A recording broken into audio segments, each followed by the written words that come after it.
A knight's loyalty is tested as England burns in civil war. Torn between honour and survival, Sir Edmund Mallory faces betrayal, shifting allegiances, and the haunting cost of duty. As the lines between friend and foe blur, he must decide how far he'll go to protect his family and what he's willing to sacrifice for a crown forged in ashes. The first rays of dawn crept cautiously over the rolling hills of the English countryside, casting a pale glow upon the modest stone manor that bore the Mallory name. Inside, Sir Edmund Mallory sat alone in his chamber, the early light filtering unevenly through narrow, leaded glass windows. The air was cool, tinged with the faint scent of damp earth and the ever-present smoke from the hearth that had yet to be stoked this morning.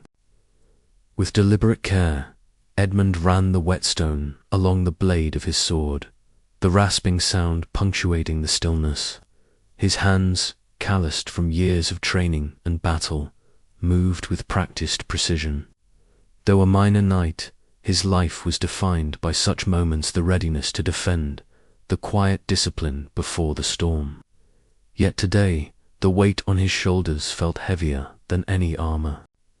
The Wars of the Roses had fractured England, tearing apart loyalties and bloodlines with ruthless efficiency. The once stable realm now simmered with unrest, the ancient houses of Lancaster and York locked in bitter contention for the crown. For men like Edmund, caught in the crossfire, survival depended as much on political acumen as on skill with sword and shield. His thoughts drifted to his family, Lady Eleanor, his steadfast wife, and their 2 young children who slept peacefully in chambers down the hall. Their lives, so distant from the grand halls of power, were fragile threads woven into this tapestry of chaos. A soft knock at the door drew Edmund's attention. Lady Eleanor entered quietly, her eyes reflecting the weight she bore. "Edmund," she began, her voice low yet clear, "the news from the north grows darker. Yorkist forces gather swiftly." He nodded, sheathing his sword with a measured calm he did not entirely feel. "I know," he replied, "but our loyalty must not waver. The crown belongs to Lancaster." Her gaze softened, but concern lingered. "Loyalty is noble, but blind faith can be a sword turned against us. We must be wary." Edmund reached for her hand, the touch grounding him. "I will protect our family. Whatever comes, that I promise." Later, in the small chapel adjacent to their home, Brother Matthew knelt before the altar, his prayerful whispers weaving through the quiet stone walls. The old monk had been a pillar of counsel for Edmund since his knighthood, offering guidance when the path was unclear. "God grant us wisdom," Matthew murmured, eyes closed. "In these dark days, let not ambition blind our hearts, nor fear freeze our hands." Edmund entered, bowing his head in silent respect. The burden of the times pressed upon them all, but the flickering candlelight offered a fragile hope. Outside, the realm stirred. Riders bearing hastily scrawled messages thundered across the countryside, heralding the shifting tides of war. In the great hall of the Mallory estate, retainers gathered, their voices hushed and urgent as they absorbed the latest reports. The tension was palpable. Every man and woman sensed the peril lurking beyond their borders. Amid the murmurs, Edmund stood resolute. His modest status afforded him little influence, yet his loyalty burned fiercely. He was a knight sworn to his liege, bound by honour and blood to House Lancaster. But even as he pledged himself, the seeds of doubt took root. Nourished by the whispers of betrayal and the encroaching shadow of York, that evening, beneath a sky heavy with gathering clouds, Edmund walked the ramparts of his estate, the cold wind biting through his cloak. The land he defended was scarred by years of conflict, its people weary and wary. Yet in the depths of his heart, a flame of hope flickered stubbornly. For honor, he whispered into the night, and for those I love. But the war was not yet done testing him. The fractured allegiance of a divided kingdom had only just begun to unravel the man beneath the knight's armor. As the candle in his chamber guttered low, Edmund's thoughts returned to the coming days. The path ahead was uncertain, fraught with danger and impossible choices. Yet he would face it, as he always had, steady, resolute, and bound by a loyalty that might one day cost him everything. Outside, the first distant echoes of war stirred the air, a grim herald of the storm to come. The heavy wooden door creaked open, and the hurried footsteps echoed sharply through the stone corridors of Mallory Keep. Sir Edmund Mallory, sitting by the low oak table in the great hall, looked up as a breathless messenger approached, clutching a folded parchment with trembling hands. The flickering torchlight cast a wavering glow, throwing the knight's weathered face into sharp relief, his keen eyes narrowing as he took in the urgency that clung to the youth like a chill wind. "My lord," the messenger gasped, "news from the northern borders. The Yorkists move swiftly stronger than before. Their banners march ever closer to Lancaster lands." Edmund straightened, the weight of the words settling upon his broad shoulders. He had known the war was far from over, but each new report chipped away at the fragile confidence he clung to. The Wars of the Roses were no distant tale to him.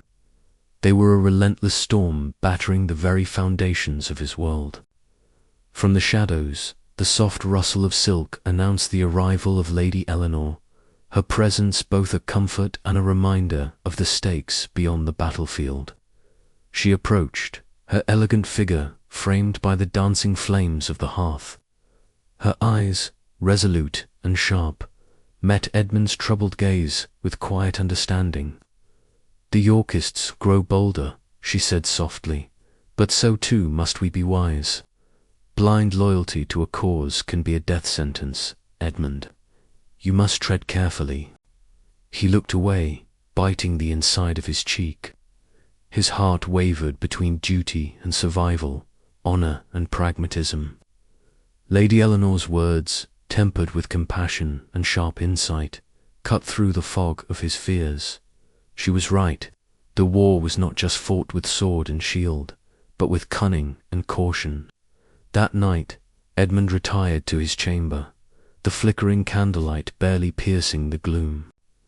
He stood at the window, gazing out into the restless night where the wind whispered through the trees like a warning. The distant hoot of an owl echoed the unease settling deep within him. Thoughts churned relentlessly. Could he remain steadfast to Lancaster when the very ground beneath them shifted like sand? He thought of his family, of Lady Eleanor, and the children who depended on him. His loyalty was more than allegiance to a house. It was a promise to protect those he loved.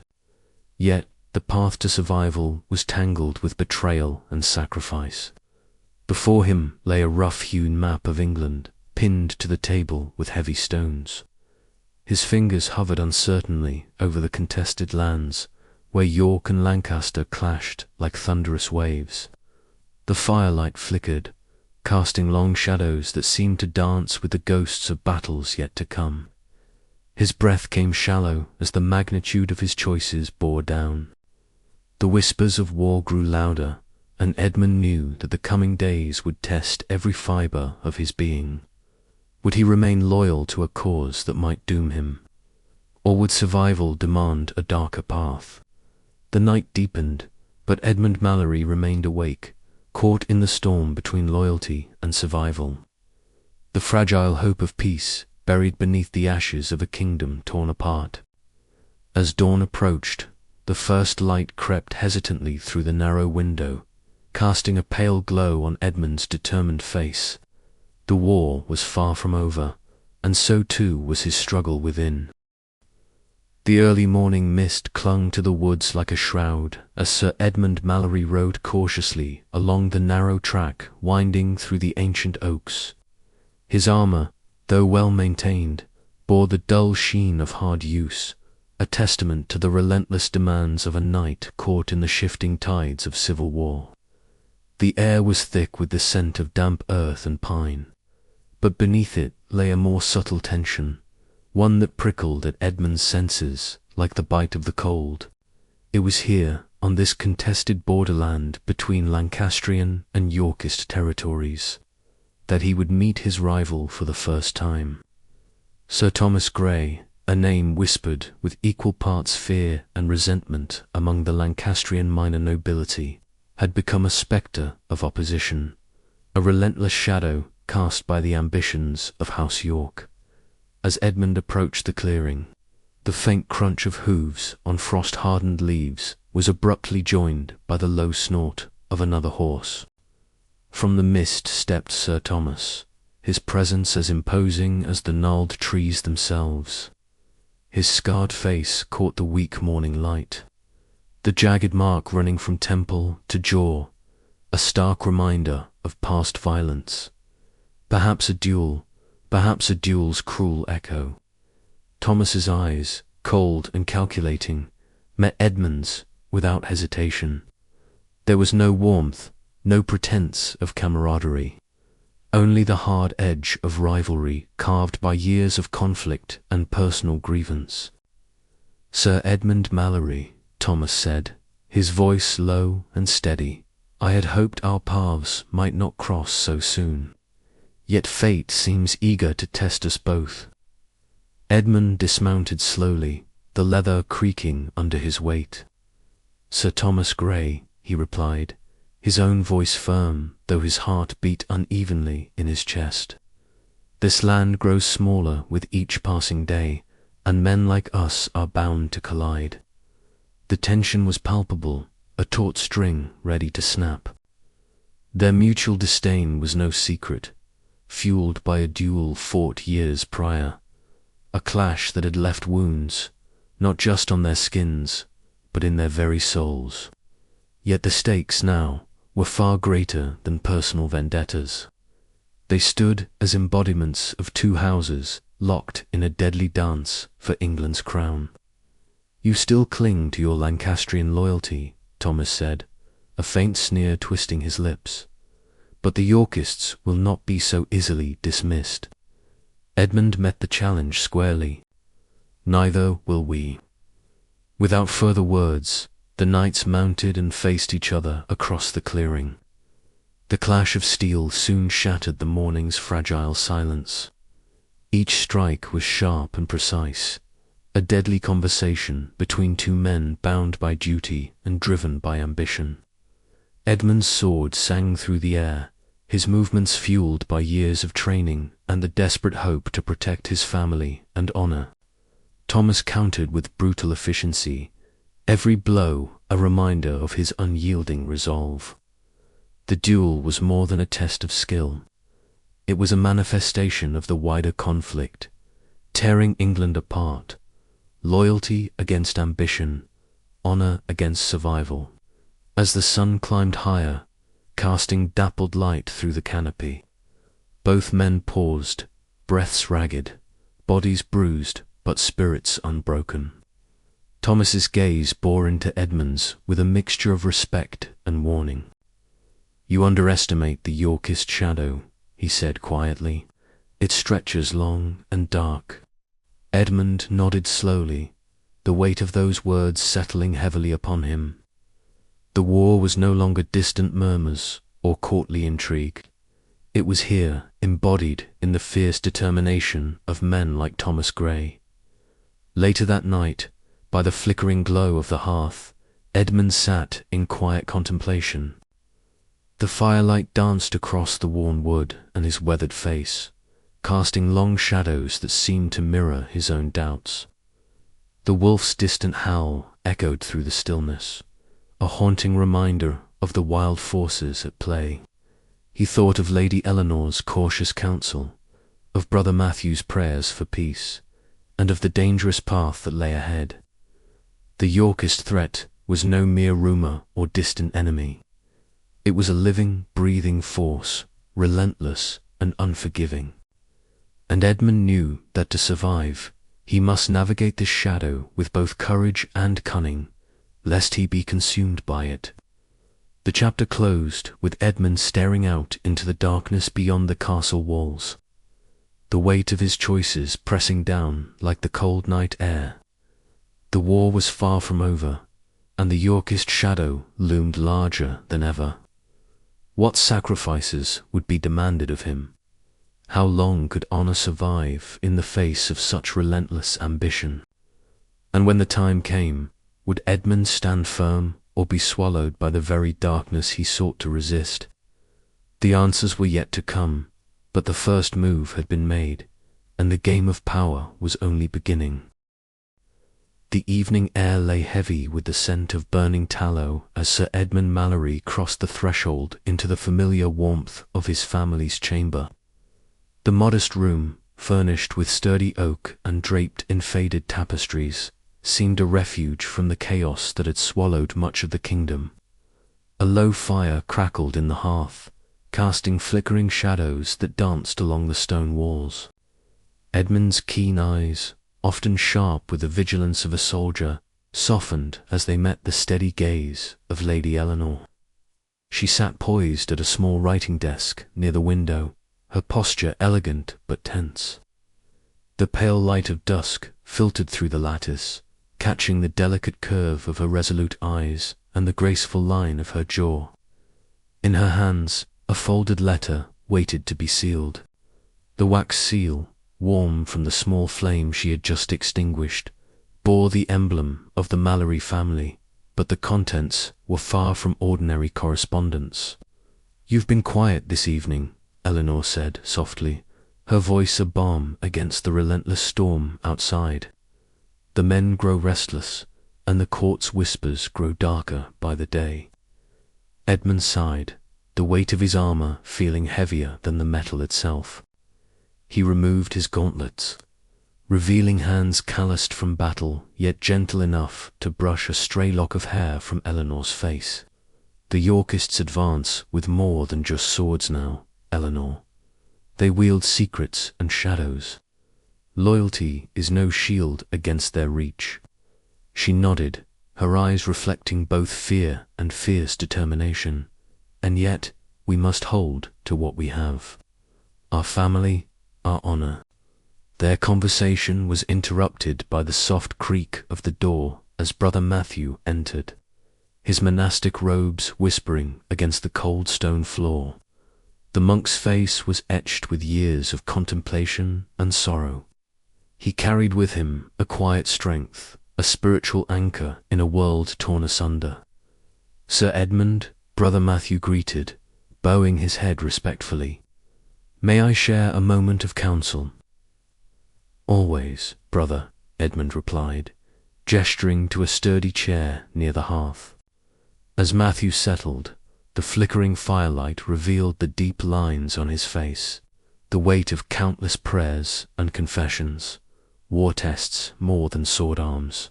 "It rends the soul. I see it in your eyes, the strain of choices that wear upon your conscience." Edmund met the monk's gaze, the conflict within him laid bare. "I am torn between duty and survival, faith and pragmatism. Each day brings a new betrayal, a new reason to question the path I walk." Brother Matthew's voice was gentle but unwavering. "Remember, Edmund, that honor is not the absence of doubt, but the courage to face it. The Lord does not condemn those who struggle, only those who abandon their humanity." The knight bowed his head, absorbing the words like a salve for his restless spirit. Yet even as solace settled for a moment, the shadows of the evening lengthened. Later, as the household settled into uneasy quiet, the subtle sound of footsteps echoed down the stone corridors. A servant approached Lady Eleanor with a folded letter, the parchment worn and hastily sealed. Her fingers trembled slightly as she broke the seal and unfolded the message. The letter was brief but laden with implication, secret correspondence from a known Yorkist sympathizer. Eleanor's heart quickened. The risks were immense. Discovery could mean ruin for her family and for Edmund's precarious position. Yet the information might be crucial to navigating the deadly political tides. She folded the letter carefully, eyes scanning the dim hallway before slipping the parchment into the folds of her gown. Her mind raced with the knowledge that trust was a fragile commodity, and betrayal often came cloaked in the guise of loyalty. The night deepened, and in the silence, Edmund and Eleanor found a fleeting moment of solace beside the hearth. They spoke in whispers, their words weaving a fragile web of hope and fear. "Whatever comes," Eleanor said, taking Edmund's hand, "we face it together." He nodded, the weight of the war pressing down but eased if only slightly by the steadfast bond between them. Outside, the wind howled, as if carrying the voices of a fractured kingdom. Within, the Mallory household braced against the gathering storm, bound by blood, love, and the uncertain path ahead. As dawn approached, the fragile peace of this night would shatter, thrusting Edmund ever deeper into the perilous dance of loyalty and survival. And somewhere beyond the walls, the wheels of fate turned relentlessly. The following days were marked by whispered conversations behind heavy oak doors and furtive glances exchanged in shadowed corridors. Brother Matthew's counsel continued to weigh on Edmund's heart. The spiritual guidance, a steady presence amid the swirling chaos. In the chapel's quiet solitude, Matthew spoke of forgiveness and the endurance of the human spirit. "The war demands much," he said, "but it is in our darkest hours that the light of faith can guide us." Edmund found himself returning to those words, clinging to them as he navigated the treacherous political waters where friend and foe often wore the same face. Meanwhile, Lady Eleanor's secret correspondence deepened, revealing glimpses of Yorkist intentions and internal fractures. Her role as advisor became ever more vital, even as the risk of exposure grew. One evening, as Edmund prepared for a council meeting, Eleanor pressed a small sealed note into his hand. "Read this when you can. It may hold the key to what we must do next." The weight of the note was heavier than its thin parchment. Edmund's eyes met hers, the unspoken understanding passing between them. In this world where bonds were tested and loyalties questioned, their unity was both shield and weapon. As Edmund stepped into the uncertain light of dawn, the faces of those he loved and the shadows of those who sought his downfall pressed upon his mind. The war was far from over, and every choice now carried the weight of life and death. The bonds of blood and love would be tested as never before, and Edmund Mallory stood at the crossroads of destiny, his heart torn but his resolve hardening for the trials yet to come. The great hall of Mallory Keep was thick with the scent of burning tallow and damp stone, the torches along the walls casting flickering pools of amber light that danced upon the faces gathered around the long oak table.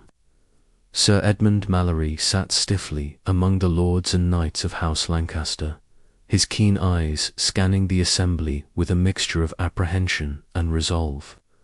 The weight of the moment pressed upon him. The land was fracturing, old loyalties strained thin by the relentless ambitions of York and Lancaster alike.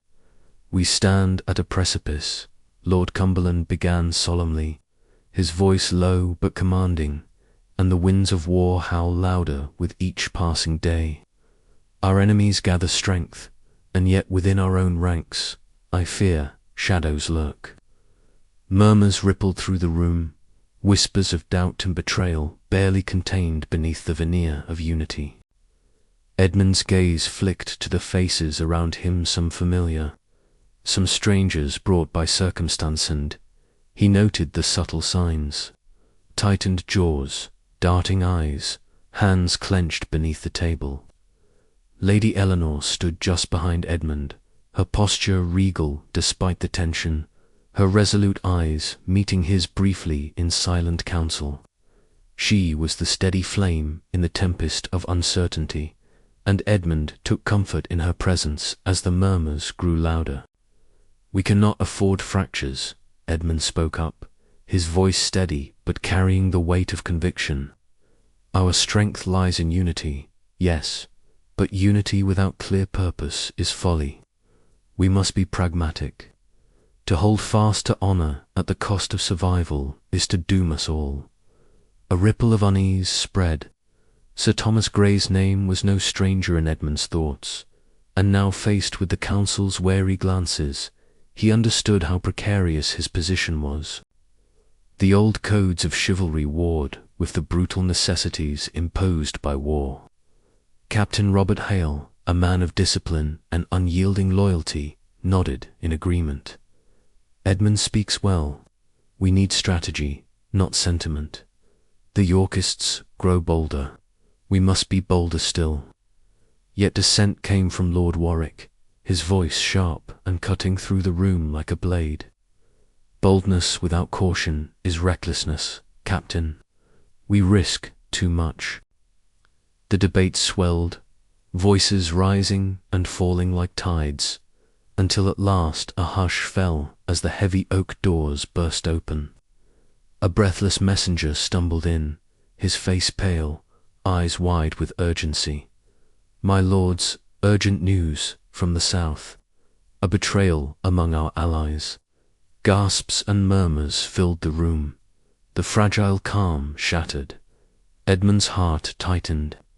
The gathering storm was no longer on the horizon it had arrived. As the council reconvened under the shadow of this grim revelation, Edmund felt the first real cracks forming in Lancaster's defences. The path ahead was perilous, fraught with uncertainty and shadowed by the threat of treachery. Yet within him a spark of determination kindled. He would navigate these treacherous waters, not as a blind loyalist, but as a survivor ready to face the cost of ambition and the price of power. Outside, the wind howled through the battlements, carrying with it the promise of war and the bitter taste of betrayal. Edmund knew the gathering storm would test every fibre of his being, and that the choices he made in these coming days would echo far beyond the walls of Mallory Keep. With one last glance toward Lady Eleanor, whose steady gaze met his with unspoken strength, Edmund rose. The war was coming, and he would meet it head-on, whatever the cost. The council dispersed into the chill night, each lord and knight burdened with the weight of uncertain futures. Edmund lingered, his mind racing through possibilities and perils. Somewhere in the shadows, enemies plotted, and the lines of loyalty blurred beyond recognition. He clenched his fists, knowing that honor alone would not save him, nor those he loved. Survival demanded more cunning, courage, and the willingness to walk a darker path. The gathering storm was not just outside these walls. It stirred within him as well. And as the torches guttered in the cold breeze, Edmund Mallory faced the dawn of a new, uncertain era, one where the price of power might be paid in blood and betrayal, and where the fate of England itself hung in the balance. The night deepened, but Edmund's resolve burned ever brighter.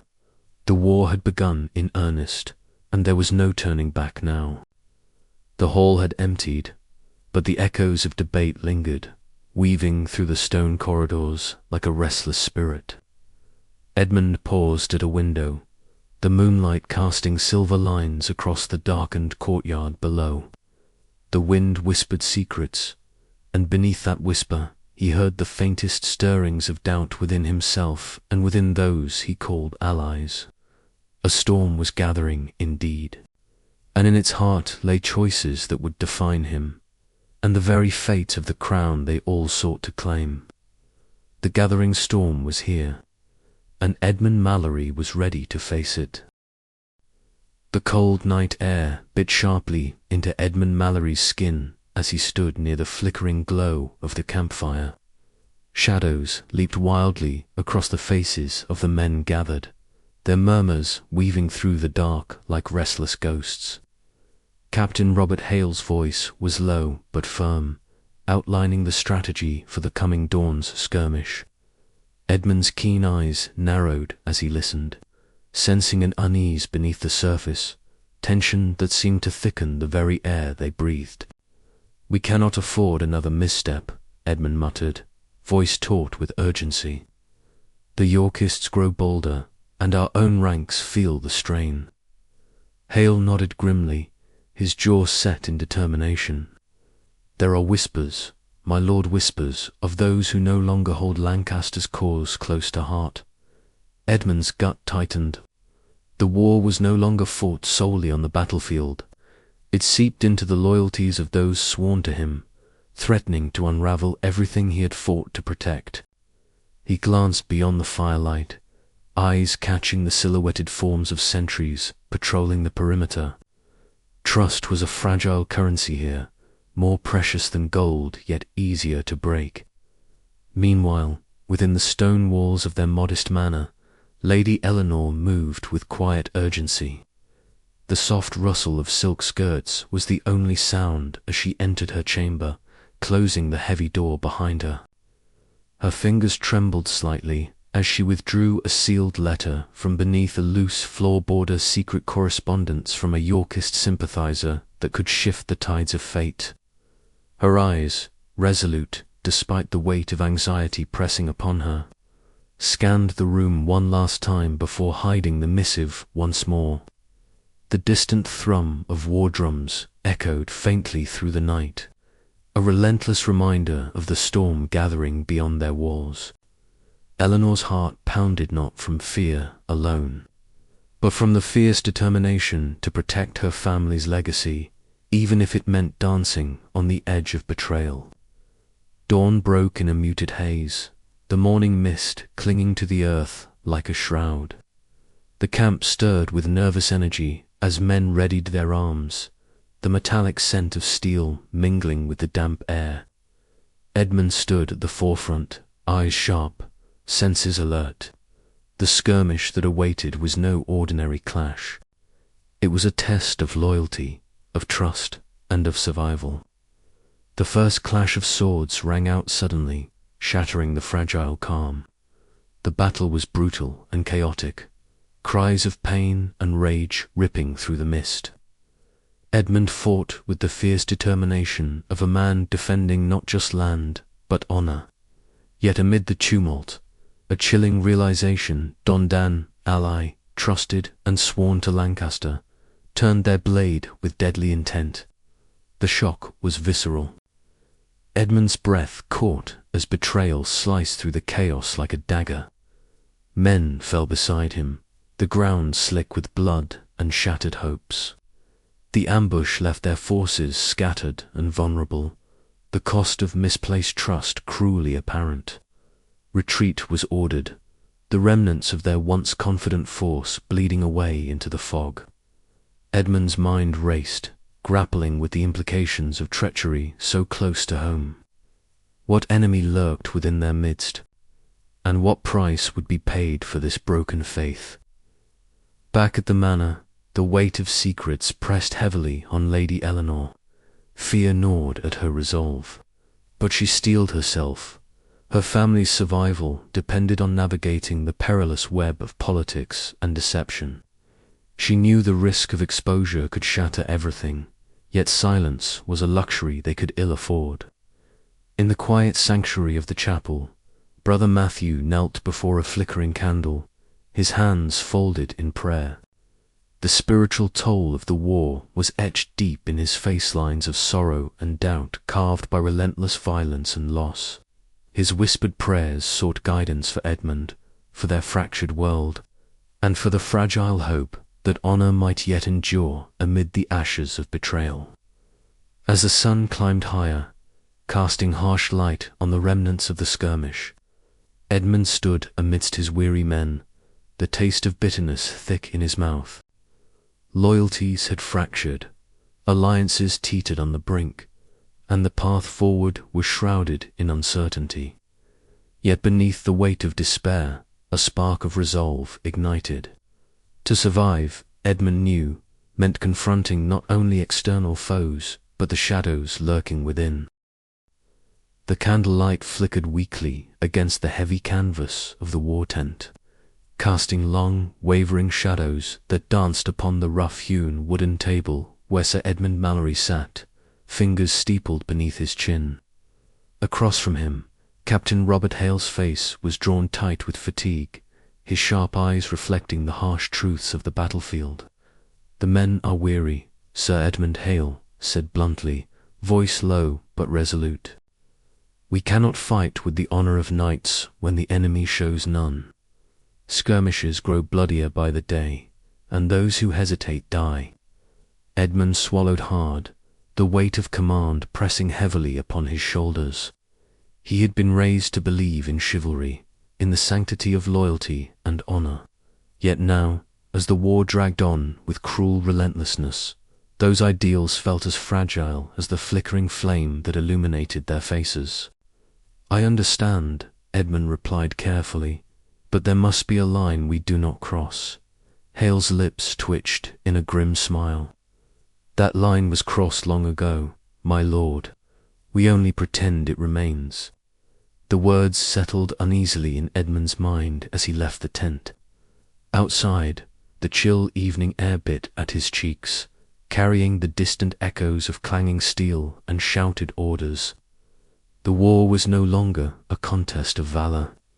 It was a desperate struggle for survival. Later that night, in the quiet sanctum of their chambers, Lady Eleanor waited. Her eyes, sharp and clear despite the fatigue etched in her face, met Edmund's as he entered. "There are whispers, Edmund," she said, voice low and urgent. "Among our own, some lean toward York. The loyalty we counted upon is fraying." Edmund's heart sank. The family he sought to protect was caught in a web of shifting allegiances, the very foundation of their cause cracking beneath them. "And your secret correspondence?" he asked gently, recalling the letters Lady Eleanor had hidden away. She met his gaze steadily. "I do what I must to keep us safe, but the danger grows." The room felt suddenly colder, the distance between them marked by unspoken fears. Seeking solace, Edmund found himself in the stone chapel the following dawn. Brother Matthew awaited him, the faint scent of incense mingling with the chill of the morning air. The monk's eyes, kind yet shadowed with weariness, held a depth of understanding. "You carry a heavy burden, Edmund," Matthew said softly. "War tests not just the body but the soul. When the path is unclear, faith must be your guide." Edmund knelt, hands clasped, but the words felt distant. How could faith endure when survival demanded betrayal, when honor itself was a luxury the times could no longer afford? As the sun set behind the battlements, Edmund stood alone, watching the banners flutter in the wind. Below, the quiet battlefields spoke of lives lost and futures shattered. The crossroads before him stretched wide and uncertain. Could he remain steadfast to a cause slipping into ruin, or must he embrace the ruthless pragmatism that survival now required?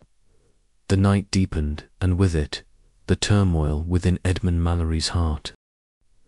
The morning was shrouded in a low mist that clung to the gnarled oaks like a spectral veil, muting the colours of the forest to shades of grey and green. Sir Edmund Mallory stood alone in the clearing, the cold air biting through his worn gambeson. His breath came in steady puffs, each exhale a visible cloud that drifted and dissolved into the silence. Across from him, Sir Thomas Grey emerged from the shadowed tree line, his scarred face set in a grim mask of determination. The tension between them was thick enough to taste, a bitter residue of years of rivalry and grudges that stretched beyond the battlefield. Edmund's hand rested lightly on the hilt of his sword, the worn leather grip familiar and comforting, yet beneath his calm exterior a storm of emotions churned. He remembered the duel that had sparked this enmity, a reckless challenge born of youthful pride and wounded honor. Thomas had never forgiven the slight, nor had Edmund. Now, amidst the chaos of civil war, their personal vendetta had flared anew, threatening to consume them both. The first rays of dawn filtered weakly through the mist, casting long shadows that danced with their movements. Edmund's eyes narrowed as Thomas approached, the glint of steel flashing in the dim light. Neither man spoke. Words had long since been exhausted in favor of steel and resolve. From the edge of the forest, Lady Eleanor watched with a heart clenched tight. Her elegant form was still and poised, but her eyes betrayed the storm within. She had pleaded with Edmund to avoid this confrontation, to find a path that did not end in bloodshed. Yet she understood the unyielding pride that drove him forward. As the two knights squared off, her fingers tightened around a folded piece of parchment, her secret correspondence with a Yorkist sympathizer, a dangerous gamble that threatened to unravel everything. The first clash was sudden and violent. Steel met steel with a sharp ring that echoed through the silent woods. Edmund parried a fierce blow, the force reverberating through his arm. His breath quickened, muscles coiling and releasing in practiced rhythm. Each strike was a conversation, a bitter argument in the language of combat. The scars on Thomas's face were a testament to the many battles fought both on the field and in the shadows of political intrigue. As they fought, memories surged unbidden. The past duel that had left Edmund nursing a broken arm and a bruised pride. The whispered rumors that Thomas had spread about Edmund's loyalty. The silent accusations etched into every guarded glance. This duel was no longer just about personal honor. It was a microcosm of the larger war tearing England apart. Suddenly, a figure burst through the trees. Brother Matthew, his simple monk's robes stained with mud and sweat. His calm eyes searched Edmund's face as he called out, "Enough. This path leads only to ruin. Think of what you fight for: your family, your soul, the land itself." The sudden intrusion was jarring. Steel paused mid-air, and for a moment the three men stood locked in a fragile silence. Edmund's chest heaved with exertion, the weight of the monk's words settling heavy upon him. He glanced toward Lady Eleanor, who met his gaze with a mixture of fear and hope. Reluctantly, Edmund lowered his sword, the duel unresolved but suspended. The shadow of the fight lingered, a stark reminder of the bitter divisions not only between houses but within the hearts of men. As the mist began to lift, revealing the battered earth beneath their feet, Edmund knew that this confrontation was but a prelude. The war outside the forest's edge was no less brutal, and the choices ahead would demand sacrifices far greater than a single duel. He turned away, the weight of his sword a familiar burden, and walked back toward the uncertain future waiting beyond the trees. In the silence that followed, the echoes of clashing steel faded, but the shadows of the duel remained, haunting the fragile line between loyalty and survival. The chapter closed on Edmund's contemplative figure, a man caught in the relentless tide of history, forced to reckon with the ghosts of his past even as the storm of war raged on. The duel's shadows stretched long, a reminder that in this fractured land, every personal grudge could ignite the flames of greater conflict. And as Edmund disappeared into the gathering light, the question lingered in the air. How much of himself was he willing to sacrifice for the crown he sought to serve? The answer was yet to come. The dawn broke with a pallid light, filtering weakly through the ash-laden sky. Sir Edmund Mallory rode slowly down the worn road that led to the estate of the Hargraves, long-standing allies of House Lancaster. Only days before, this land had thrummed with the life of a close-knit family, their banners fluttering proudly alongside Lancaster's now. The air was heavy with smoke and sorrow, the echoes of violence still fresh and raw. As Edmund approached the ruined manor, his heart tightened in his chest. The great oak doors, once a symbol of steadfast loyalty, now hung broken on their hinges. Charred beams jutted out against the grey sky, and the acrid scent of burning timber mixed with the metallic temps of blood stained the air. The silence was shattered only by the distant cawing of crows and the faint crackle of dying embers. Dismounting, Edmund surveyed the scene with a grim eye. Bodies lay strewn across the courtyard, men and women alike, caught unprepared in a merciless assault. Faces familiar from past councils and feasts, now frozen in terror or pain, their lives extinguished in the ruthless tides of war. A young boy clutching a tattered doll lay near a collapsed wall, his lifeless eyes staring into nothingness. Edmund's throat tightened. He swallowed the lump of grief, threatening to choke him. Captain Robert Hale approached, his armour dulled and smeared with grime. "My lord," he said quietly, "the Hargraves were betrayed by a trusted informant. They stood no chance against the Yorkist raiders who descended under cover of night." Edmund nodded, his jaw clenched in silent fury. How many survivors? None. The entire household was slaughtered or taken captive. The weight of the loss pressed down like a physical force. Loyalty, Edmund realized bitterly, was a fragile thing in these times, one that could turn to ash in a single night. Later, within the stone walls of a humble chapel near the estate, Brother Matthew knelt before the altar. The flickering candlelight cast long shadows across his weary face, etching deep lines of despair.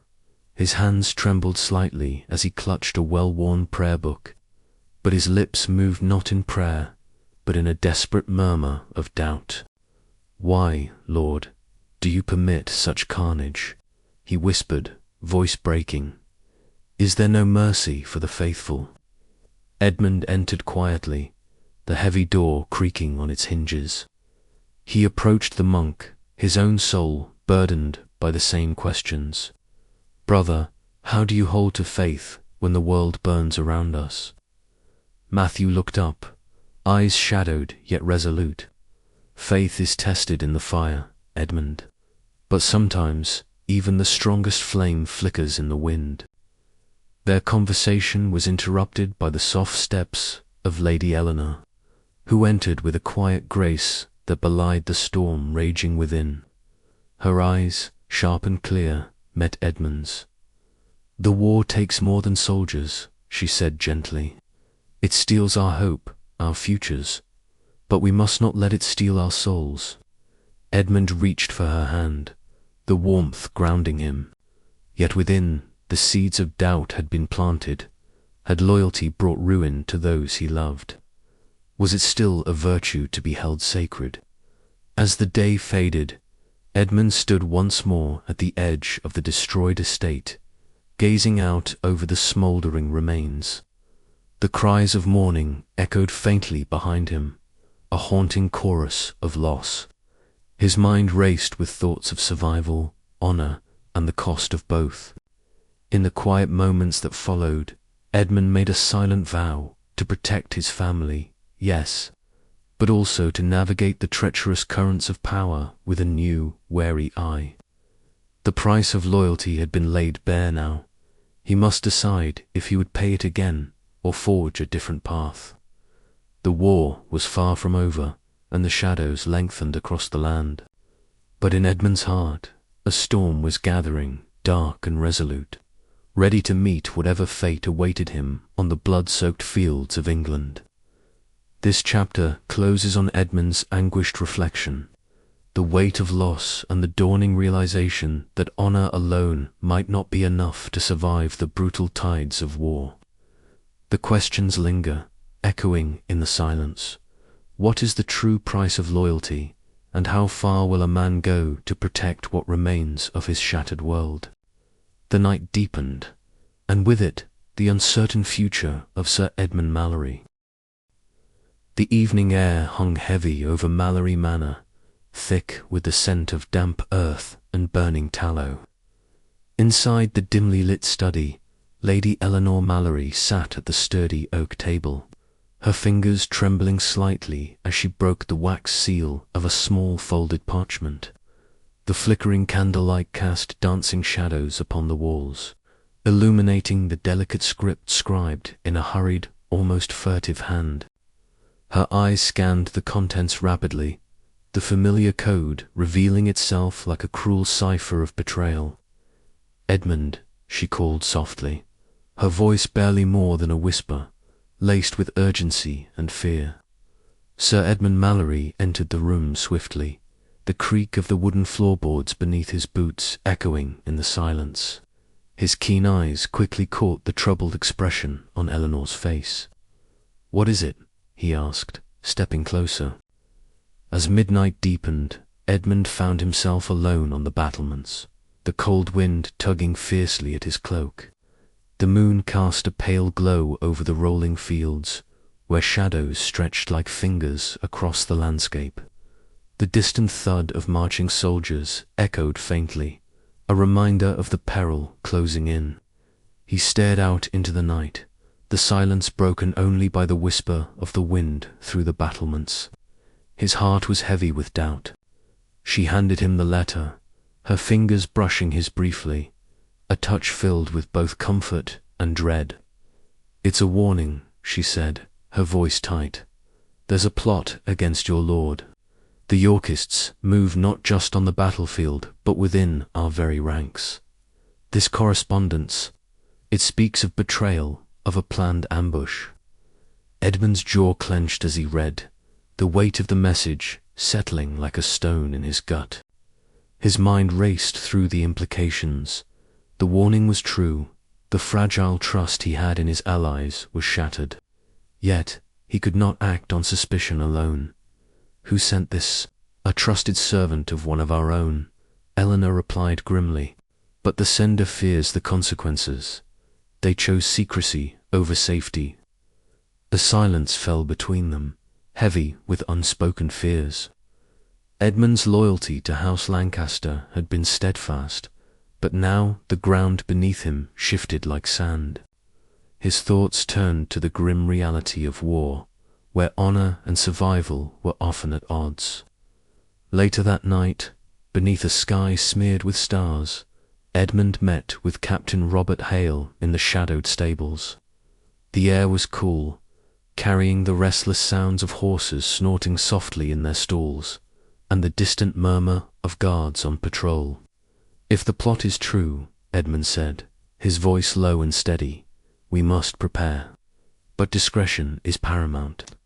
We cannot afford open defiance not yet."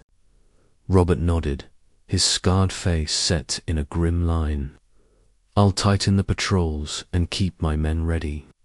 But this war is no longer fought with swords alone. We're in the midst of shadows and whispers." Edmund's mind churned, torn between his duty and the need to protect those he loved. He knew that one misstep could cost him everything. In the solitude of the manor's chapel, Brother Matthew knelt in prayer, the faint scent of burning incense mingling with the cold stone air. His voice was a hushed plea, seeking solace and guidance amid the chaos. "Lord, grant us wisdom to discern the righteous path," he murmured, fingers intertwined. "For the world is shrouded in darkness, and the hearts of men falter beneath the weight of ambition and fear." His spiritual struggle mirrored Edmund's own internal battle-a-war, not only of swords and crowns, but of conscience and faith. Lady Eleanor's secret correspondence became a lifeline of information, her political acumen proving indispensable as she deciphered the cryptic messages that flowed through the court like poison. Yet, the harder Edmund tried to hold fast to his ideals, the more elusive they became. The war was not a simple battle of right and wrong, but a labyrinth of shifting loyalties and hidden threats. Could he remain loyal to a cause that might betray him? Or would survival demand a darker path, one paved with compromise and sacrifice? His thoughts were interrupted by a soft footfall behind him. Lady Eleanor joined him, her presence steady and calm in the swirling uncertainty. "Whatever happens," she said quietly, "we face it together." Edmund nodded, drawing strength from her unwavering resolve, even as the shifting sands of allegiance threatened to swallow them whole. The night deepened, and with it, the storm of choices that would define their fates. The days that followed were marked by cautious maneuvering.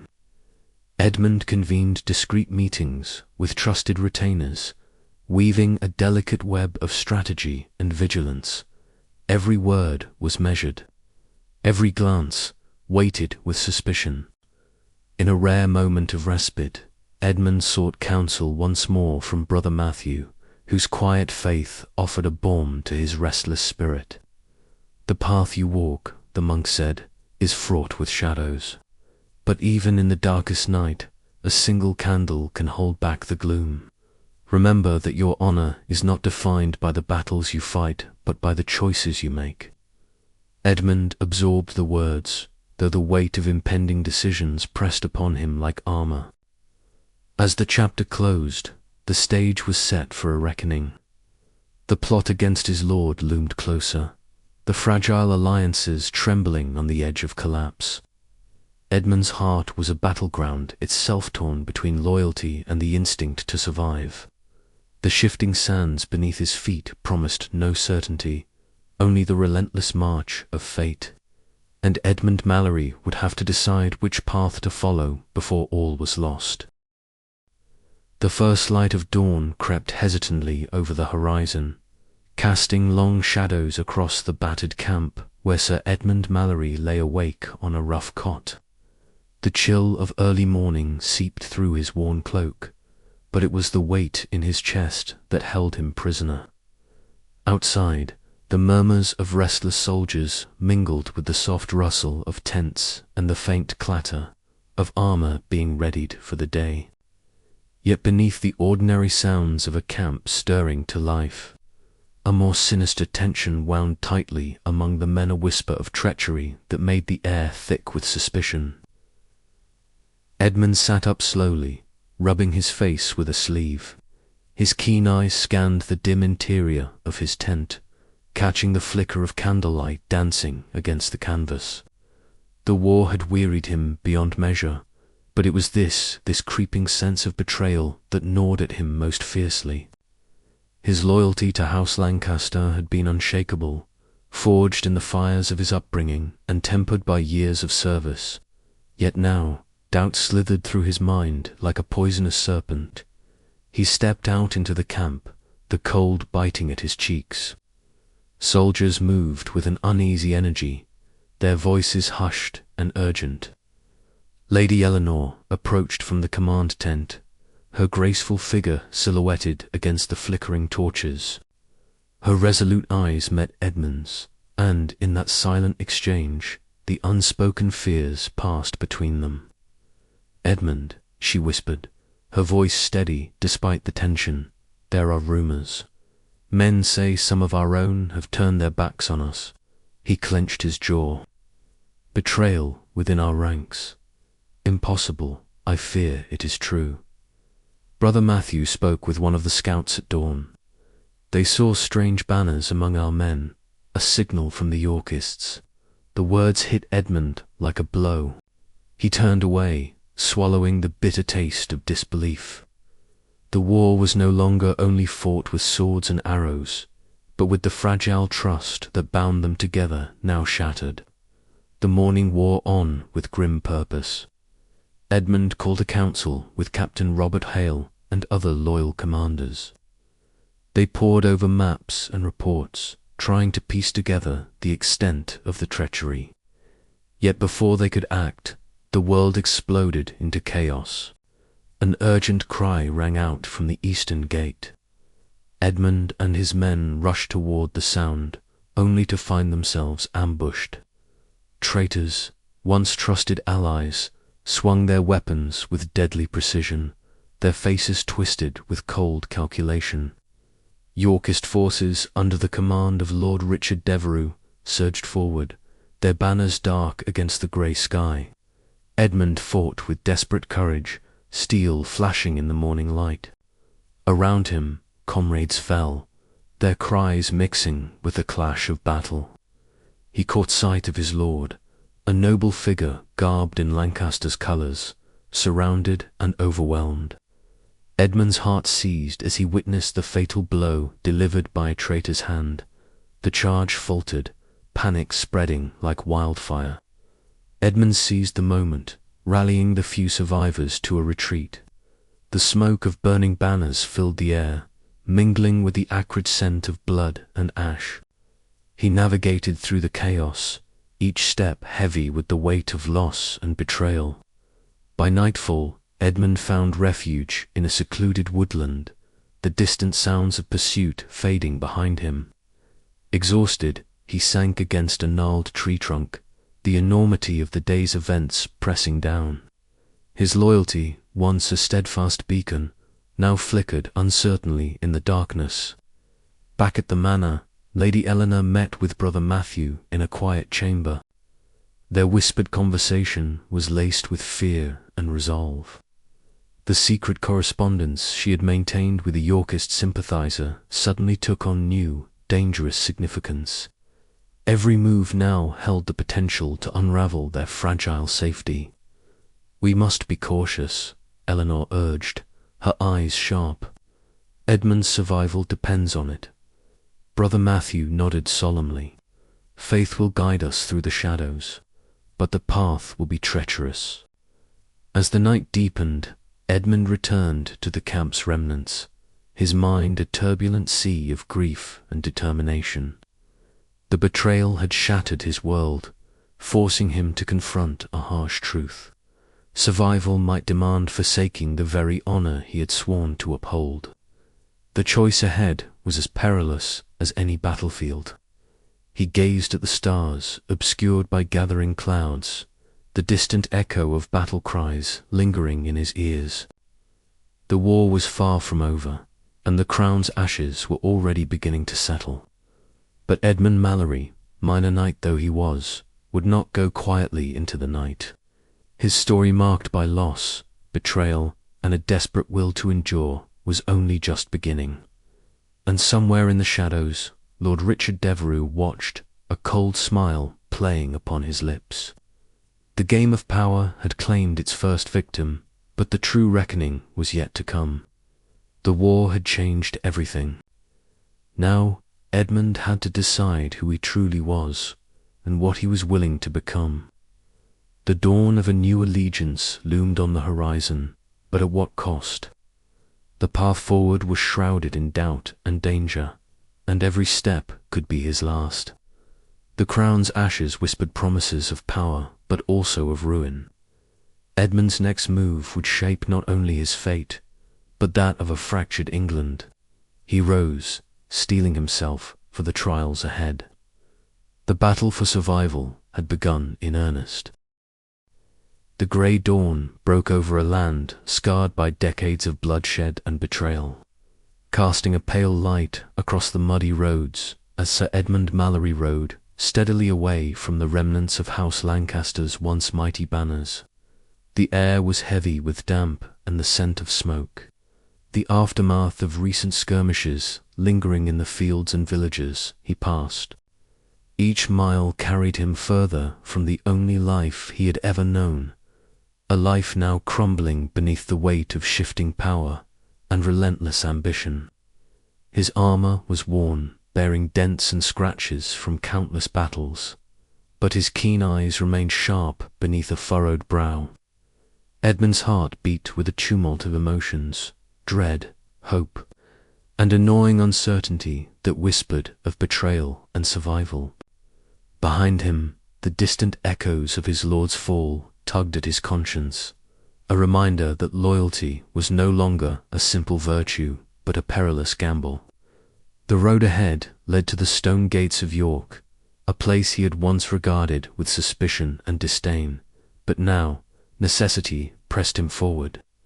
The collapse of Lancaster had left Edmund with few allies, and the cold embrace of York offered a slender chance at protection, if not redemption. As he approached the fortress, the banners of House York fluttered in the chilly morning breeze, stark white and red roses entwined, symbols of a claim that had cost too many lives. Edmund dismounted, his boots crunching on the gravel, and was met by stern-faced guards who scrutinized him with wary eyes. The weight of their gaze was a physical burden, a reminder that he was now a stranger seeking shelter in enemy lands. Within the stone walls, Lady Eleanor awaited him in a modest chamber lit by a single taper. Her resolute eyes met his, shadowed with worry but tempered by a steel-hard determination. "Edmund," she spoke softly, her voice barely above a whisper, "this path you tread is fraught with peril. To seek favour with the Yorkists is to walk a blade's edge. Yet I see no other way if we are to preserve what remains of our family." He reached for her hand, finding strength in her unwavering presence. "I know, Eleanor, but the war has changed us all. Honour is a luxury we can ill afford." Their conversation was interrupted by the arrival of Brother Matthew, the monk whose calm counsel had been Edmund's anchor amid the storm. The old man's weathered face showed lines carved by years of prayer and sorrow. "Remember, Edmund," he said gently, "the soul bears scars the body cannot show. Whatever choice you make, carry it with humility and faith." Later, Edmund was summoned to the great hall, where Lord Richard Devereux awaited. The Yorkist lord sat upon a grand carved chair, his sharp features illuminated by flickering torchlight.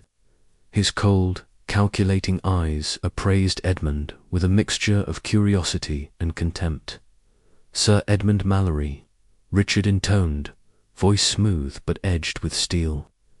"You come to York at a perilous hour. Your loyalty to Lancaster is known. Why should I trust a man who once drew blade against my house?" Edmund met the gaze unflinchingly. "Because survival demands we choose wisely. My loyalty now is to England, and to those who will ensure its future." A tense silence followed, broken only by the crackle of the hearth. Richard's lips curled into a faint, enigmatic smile. "Very well. We shall see if your steel is as true as your words." The days that followed were a blur of whispered conversations and guarded alliances. Edmund learned the intricate dance of York's court, where every smile masked a dagger and every promise was a wager. Lady Eleanor's secretive letters to a Yorkist sympathizer became both a blessing and a curse, complicating their precarious position. Captain Robert Hale, a pragmatic soldier under Edmund's command, reminded him of the harsh realities waiting beyond the castle walls. "This war is no game of honour, Sir Edmund. It is survival, and sometimes that means making impossible choices." Edmund nodded, his mind heavy with the knowledge that his decision had set him on a path from which there might be no return. In quiet moments, he sought solace in the chapel, where Brother Matthew's prayers offered a fragile balm to his restless soul. The flickering candlelight cast long shadows on the stone walls, mirroring the darkness gathering within Edmund's heart. As the chapter closed, Edmund stood once more at the threshold of the great hall, the weight of his choice pressing down like the cold stones beneath his feet. The crown he sought was no longer a symbol of glory, but a burden of ashes and broken dreams. And yet, amidst the ruin, a flicker of hope remained, fragile, uncertain, but alive. Would this new allegiance grant him the survival he craved, or would it lead to a deeper fall into the treacherous abyss of ambition and betrayal? The answer lay hidden in the shadows of York's embrace, waiting to be revealed. The war was far from over, and Sir Edmund Mallory's true test was only just beginning. The great hall was a cavernous chamber, its high stone walls echoing faintly with the soft murmur of Yorkist retainers gathered beyond the heavy oaken doors. Flickering torches lined the walls, casting a restless dance of shadows across the cold flagstones. Sir Edmund Mallory's boots fell silent against the floor as he approached the dais where Lord Richard Devereux awaited.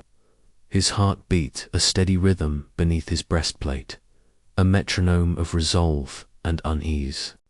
Clad in the sombre grey and white livery of House York, Edmund's weathered features were drawn tight with the weight of his choice. He had crossed a chasm few of his kin dared to traverse, leaving behind the familiar banners of Lancaster to pledge himself to the rival house.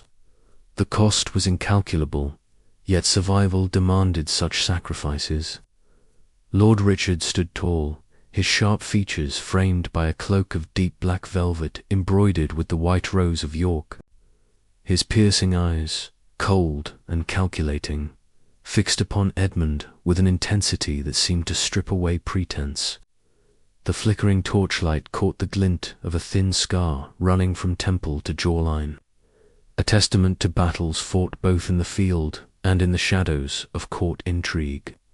"Sir Edmund Mallory," Richard intoned, his voice low and commanding, "you stand before me, a knight who once pledged sword and blood to Lancaster. Speak now, why should I trust the loyalty of one who has turned his back on his birthright?" Edmund lowered his gaze briefly, the weight of those words settling like a stone in his chest. Yet he met Richard's gaze with steady eyes.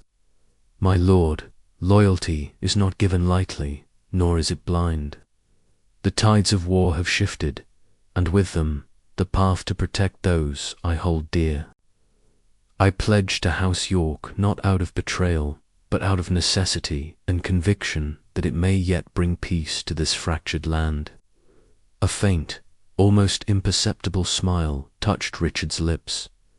"Necessity is the mother of many alliances. Very well, Sir Edmund. We shall see if your actions speak louder than your words." The hall seemed to hold its breath as Edmund knelt, lowering his sword in a solemn oath. The clang of steel against stone rang out, reverberating through the chamber and sealing his fate. Around him, whispers stirred, some welcoming, others laden with suspicion. The delicate balance of trust was fragile, and Edmund knew that every step forward would be shadowed by doubt. Outside the chamber, Lady Eleanor waited in the quiet dusk, her silhouette framed by the stained glass windows that filtered the fading light into shards of colour. Her eyes, sharp and resolute, flickered with a mixture of hope and apprehension. She had counselled caution, yet beneath her calm exterior swirled a tempest of fear for the man she loved and the uncertain future that awaited them both. The corridors of York's stronghold were alive with murmurs and guarded glances as Edmund moved through the ranks of retainers and courtiers. Each whispered word was a thread in the intricate web of alliances and betrayals that defined this court. Edmund's mind raced, weighing every smile, every glance, every silence. Here, power was a blade as sharp as any sword, and suspicion could prove deadlier than an enemy's arrow. Retreating to a small chamber away from prying eyes, Edmund allowed himself a moment of solitude. The flickering candlelight cast long shadows on the rough-hewn walls as he sank into a wooden chair, the weight of the day pressing down upon him. His thoughts churned with memories of the past and the uncertain road ahead.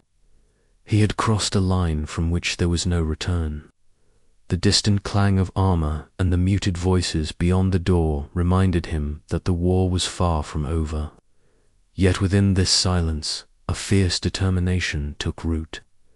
Edmund Mallory was no longer the idealistic knight of Lancaster's minor house.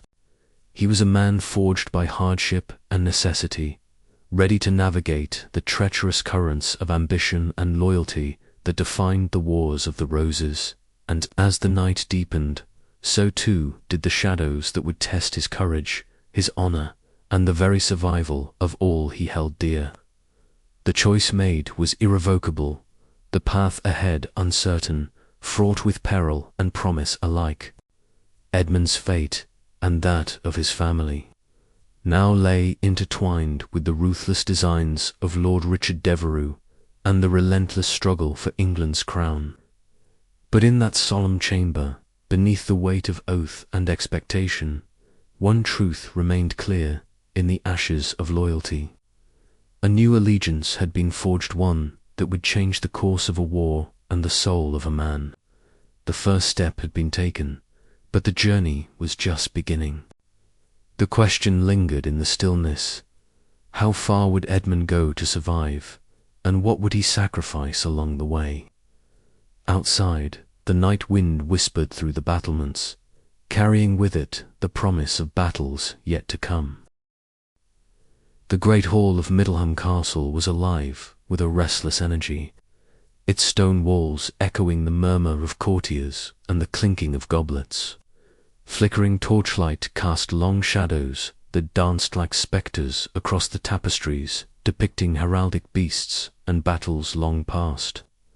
Sir Edmund Mallory stood near the northern wall, his posture wary yet composed, eyes scanning the gathered nobles with a mixture of calculation and caution.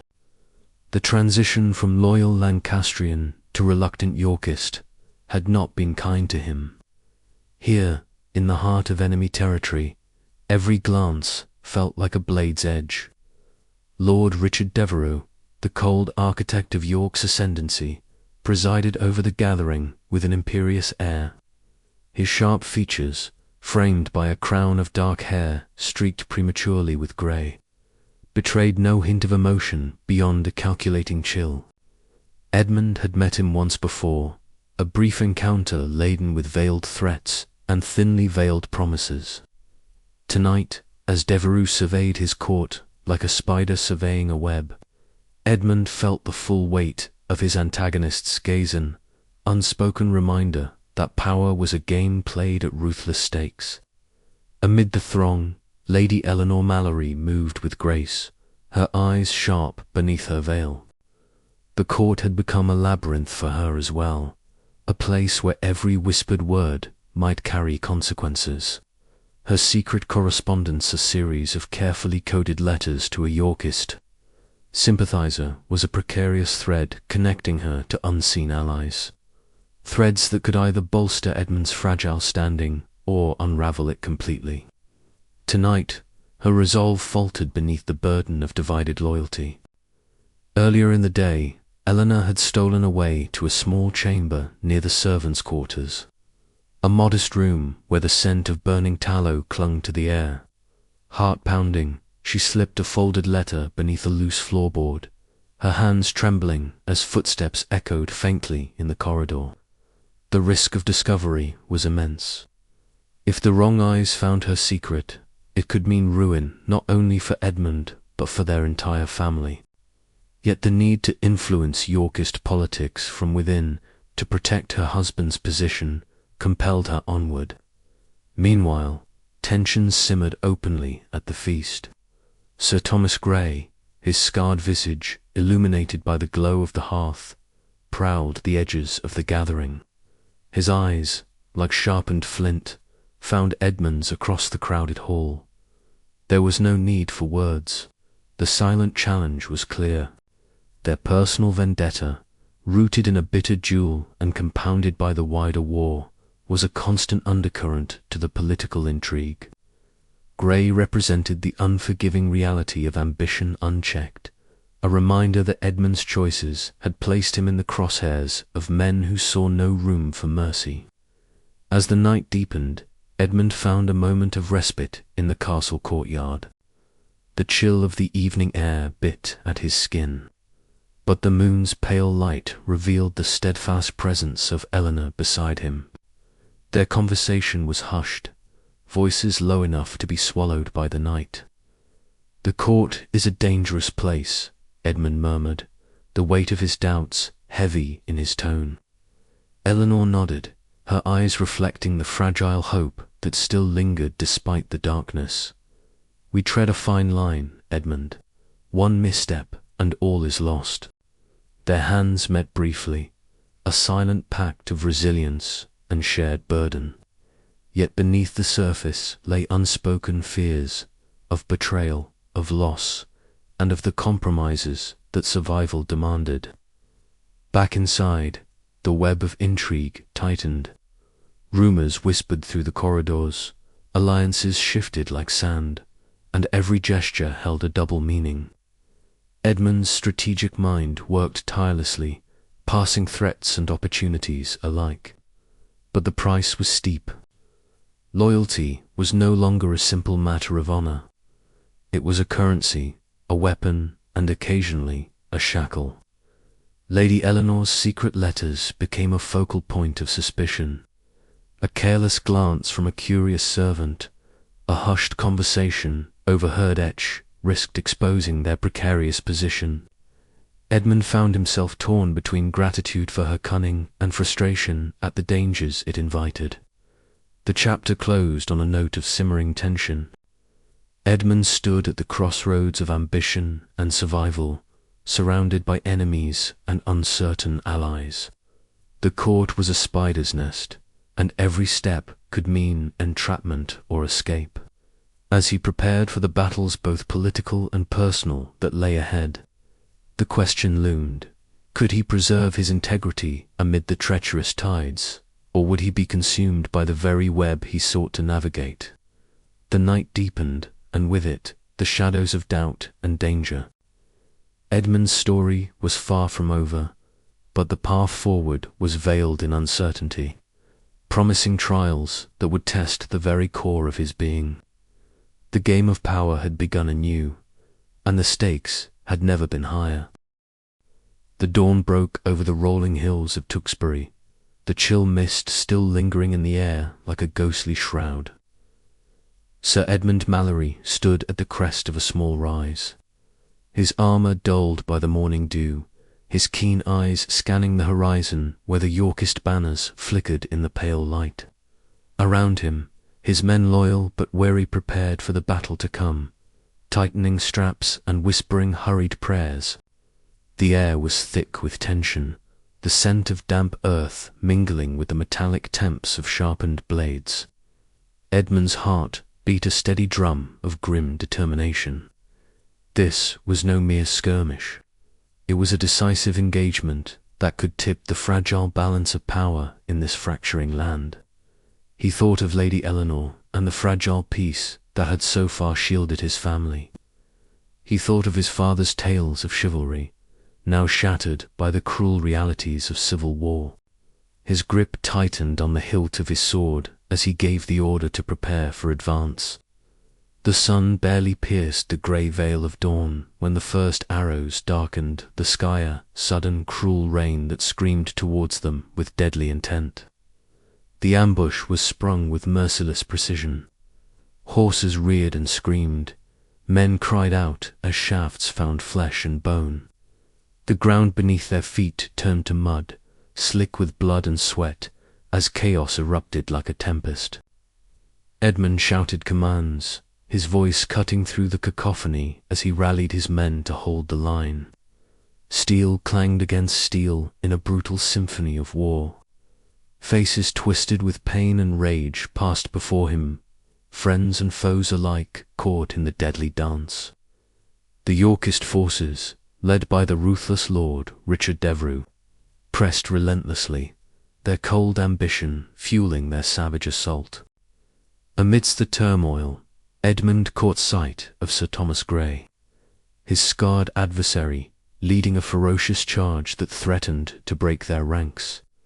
A flash of recognition and bitter rivalry surged through Edmund's veins. They clashed in a whirlwind of blades, each strike heavy with the weight of personal vendettas and the larger war that engulfed them. The battle's tide shifted suddenly when Edmund saw Captain Robert Hale fall beneath a shattered oak, his armour battered and his breath ragged. Edmund fought his way through the throng to reach him, the world narrowing to the sight of his loyal commander's fading strength. "Hold on, Robert," Edmund urged, his voice thick with desperation. But Hale's eyes, clouded with pain, met Edmund's with a silent farewell. The loss struck Edmund like a physical blow, shaking the very foundation of his resolve. Yet, amidst the heartbreak, a grim clarity took hold. Survival was no longer a matter of honor alone. It was a necessity that demanded sacrifice and ruthlessness. As night fell, the battlefield was a smoldering ruin. Edmund, bloodied and broken, staggered away from the carnage, the distant sounds of pursuit chasing him through the cold dark. The wind whispered through the trees, carrying with it the ghosts of the fallen and the heavy cost of ambition. Every step away from the slaughter deepened the shadow in Edmund's heart. He had survived, but at what price? The faces of lost comrades haunted his thoughts, and the fragile line between loyalty and betrayal blurred beneath the weight of war. His journey had irrevocably changed. The idealistic knight was fading, replaced by a man forged in the desperate fires of survival. Yet as dawn promised another day, Edmund's eyes hardened with resolve. He would endure, he must. The battle for England's soul raged on, and so would he. But in the quiet moments before the next storm, Edmund wondered, could honor survive in a world consumed by ashes? The answer lay buried beneath the bloodied fields of Tewkesbury, waiting to be unearthed. The war was far from over, and so was his story. The battlefield lay silent, save for the occasional rustle of dry leaves, stirred by a cold, biting wind. Sir Edmund Mallory stood alone amid the wreckage of what had only hours before been a furious clash of steel and blood. Around him, the earth was torn and scarred, littered with broken weapons and scattered banners. The vivid colors dulled beneath a grim shroud of dust and ash. The acrid scent of smoke mingled with the coppery temps of blood, hanging heavy in the air like a suffocating fog. His boots pressed into soft earth, stained dark with the lifeblood of friends and foes alike. Edmund's keen eyes swept the horizon, searching the tangle of fallen bodies and splintered carts for any sign of survivors.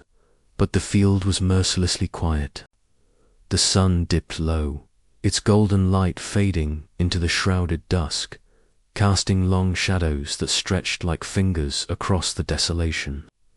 His heart tightened in his chest. Each figure he recognized, each face etched with pain or final stillness, was a weight pressing down upon his conscience. Kneeling among the dead was Brother Matthew, the monk whose calm presence had been a rare balm amid the chaos. His brown habit was smudged with soot and dirt, but his thin hands moved with deliberate grace as he arranged a few scattered bones and remnants of armor into a makeshift grave. Softly, he began to chant, his voice low and steady, threading ancient prayers into the heavy silence. The words hung in the cold air, wrapping the fallen in a fragile shroud of hope and remembrance. Edmund stepped closer, his throat tight, the voices of the battle still echoing in his mind, the clash of steel on steel, the desperate cries of men fighting for their lives, the anguished wails of those torn from this world too soon. The memories swirled around him like ghosts, relentless and accusing. He swallowed hard, the taste of ash and grief bitter on his tongue. "Brother Matthew," Edmund said quietly, his voice rough from disuse and emotion, "how can we bear such loss? How does one find peace when the price of war is so steep?" The monk looked up, his eyes soft but weary. "Peace is a stranger in times of bloodshed, Edmund.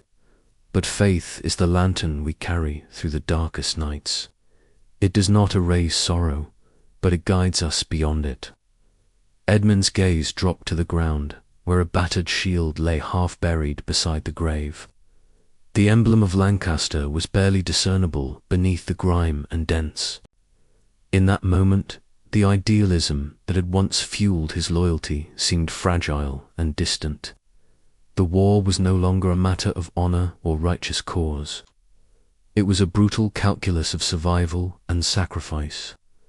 He thought of Lady Eleanor, her resolute eyes and quiet strength a beacon amid the storm. How would she bear this news? How many more would fall before an end came?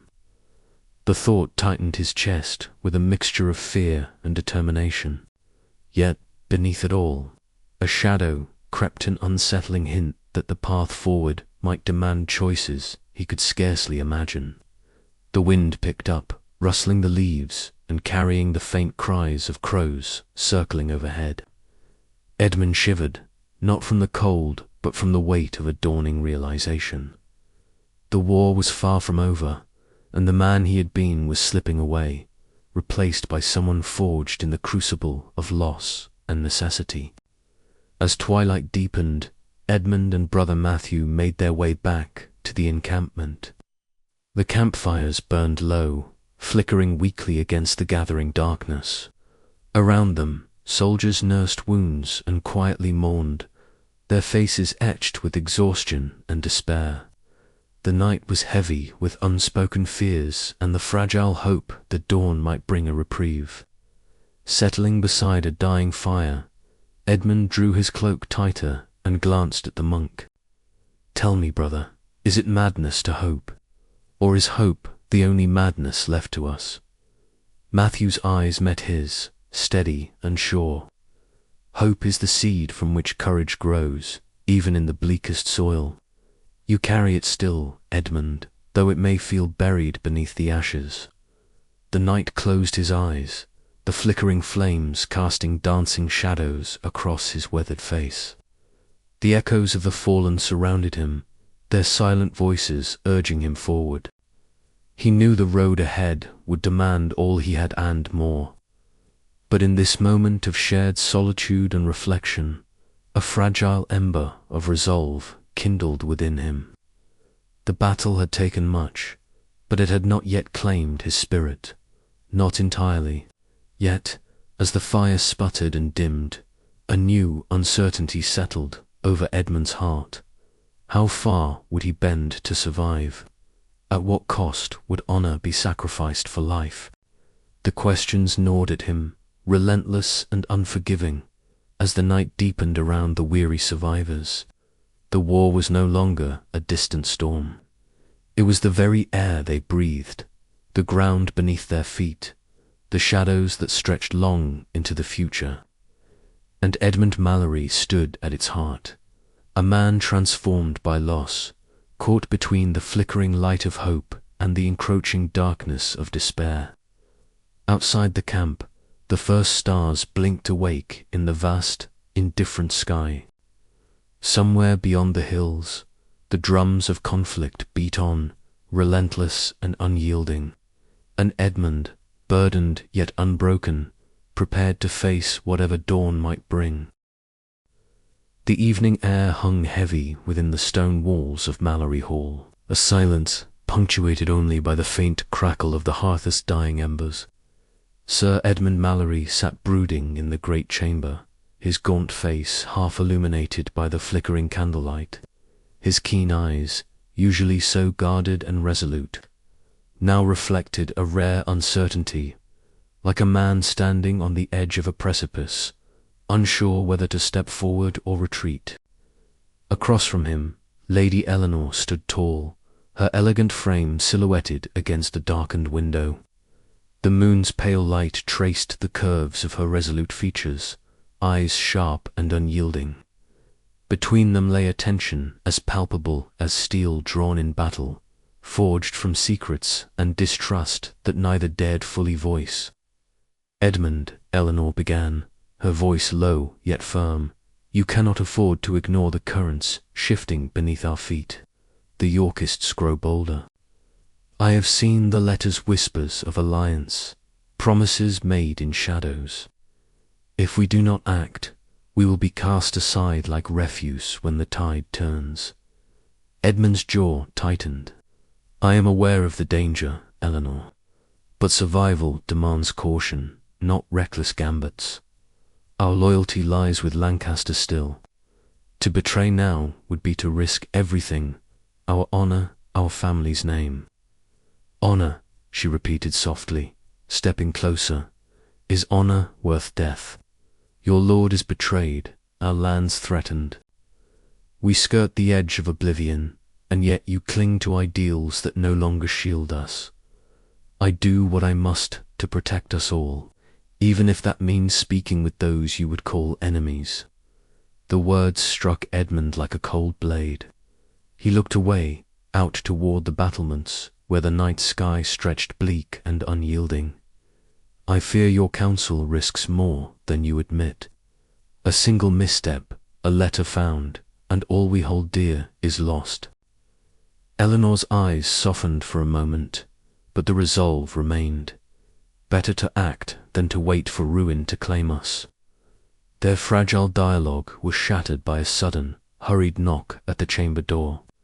A breathless servant entered, clutching a folded parchment with trembling hands. My lord, a letter was found, hidden in the courtyard. It bears the seal of York. The room stilled, the weight of the revelation pressing down like a stone on Edmund's chest. He took the letter, fingers tightening around the paper as if it were a serpent ready to strike. Lady Eleanor's gaze met his, a silent acknowledgement passing between them. The secret was out. The fragile trust within the household had cracked. Later that night, in the quiet solitude of the chapel, Brother Matthew knelt before the altar. The flickering candles cast shadows that danced upon his aged face, his lips moving in a whispered prayer. The war's cruel hand had not spared the innocent nor the devout. He sought guidance, pleading for mercy in a world where faith was tested by blood and betrayal. Meanwhile, Edmund stood alone at the battlements, the cold wind biting through his worn cloak. The banners of York and Lancaster fluttered distantly in the chill darkness, symbols of a fractured land that mirrored the turmoil within his soul. He pondered the cost of ambition, the price of loyalty, and the uncertain path that lay before him.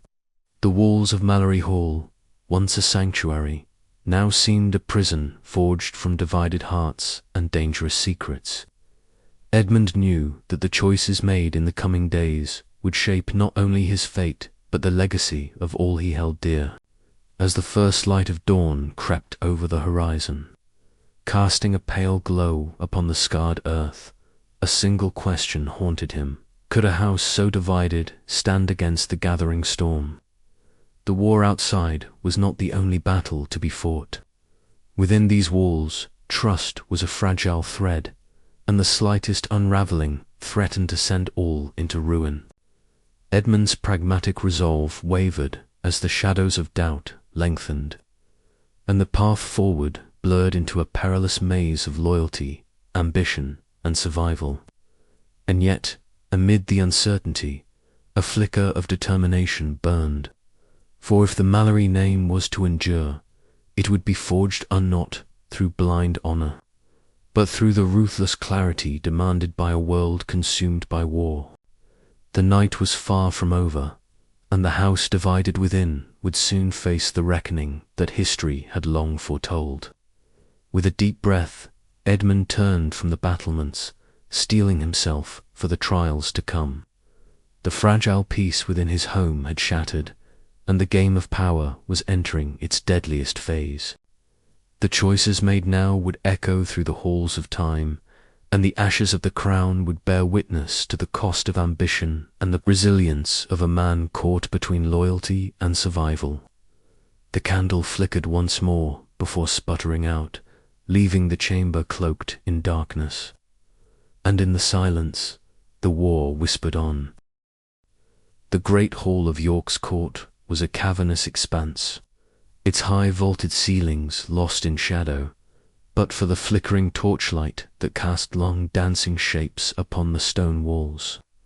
The air was thick with the scent of burning wax and the faint musk of damp earth, mingling with the subtle odours of spiced wine and the faintest trace of sweat from the assembled nobles. Sir Edmund Mallory stepped cautiously through the throng, his boots echoing softly on the flagstones, every sense alert to the murmurs and glances that swirled around him like a gathering storm. He was a man caught between worlds, a minor knight recently pledged to House York, yet still branded by his Lancastrian past. His weathered face, marked by years of campaigning, bore a guarded expression as keen eyes flicked from one polished face to another. The nobles here wore their power like armour, their embroidered silks and velvets shimmering under the wavering light, each gesture calculated, each smile a potential blade. At the far end of the hall, Lord Richard Devereux presided like a spider at the centre of a vast web.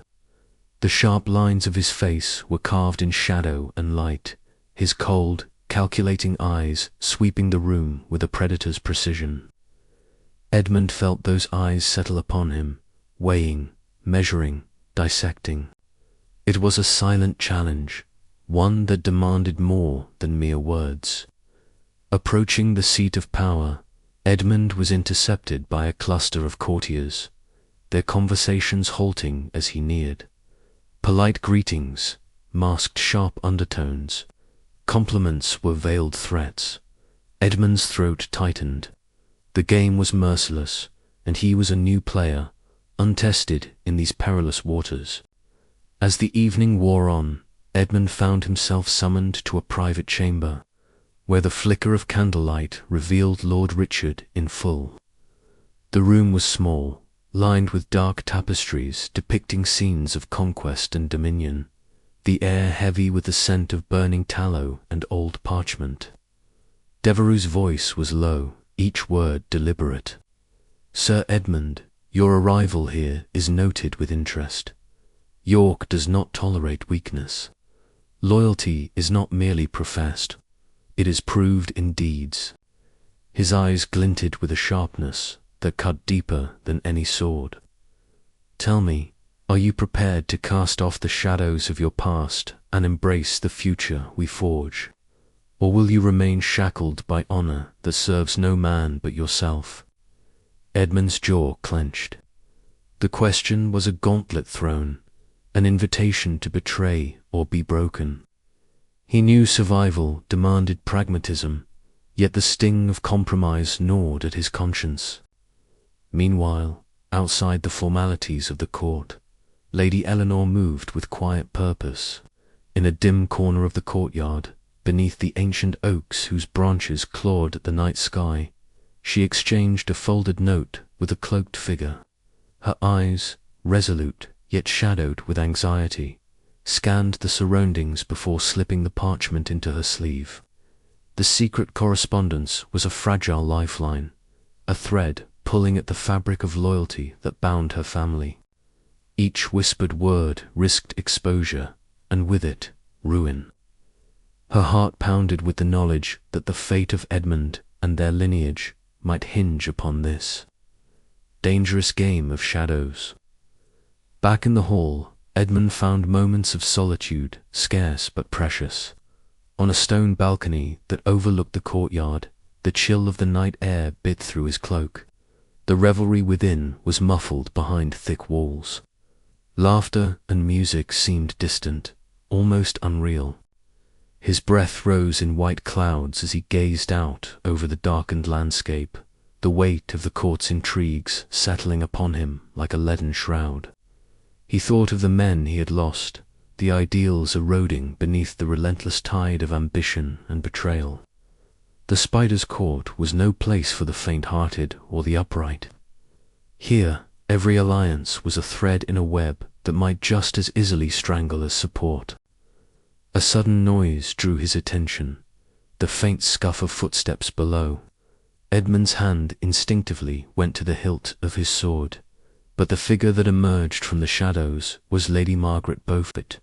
Her expression was inscrutable, her eyes reflecting the flickering torchlight with a cold intelligence.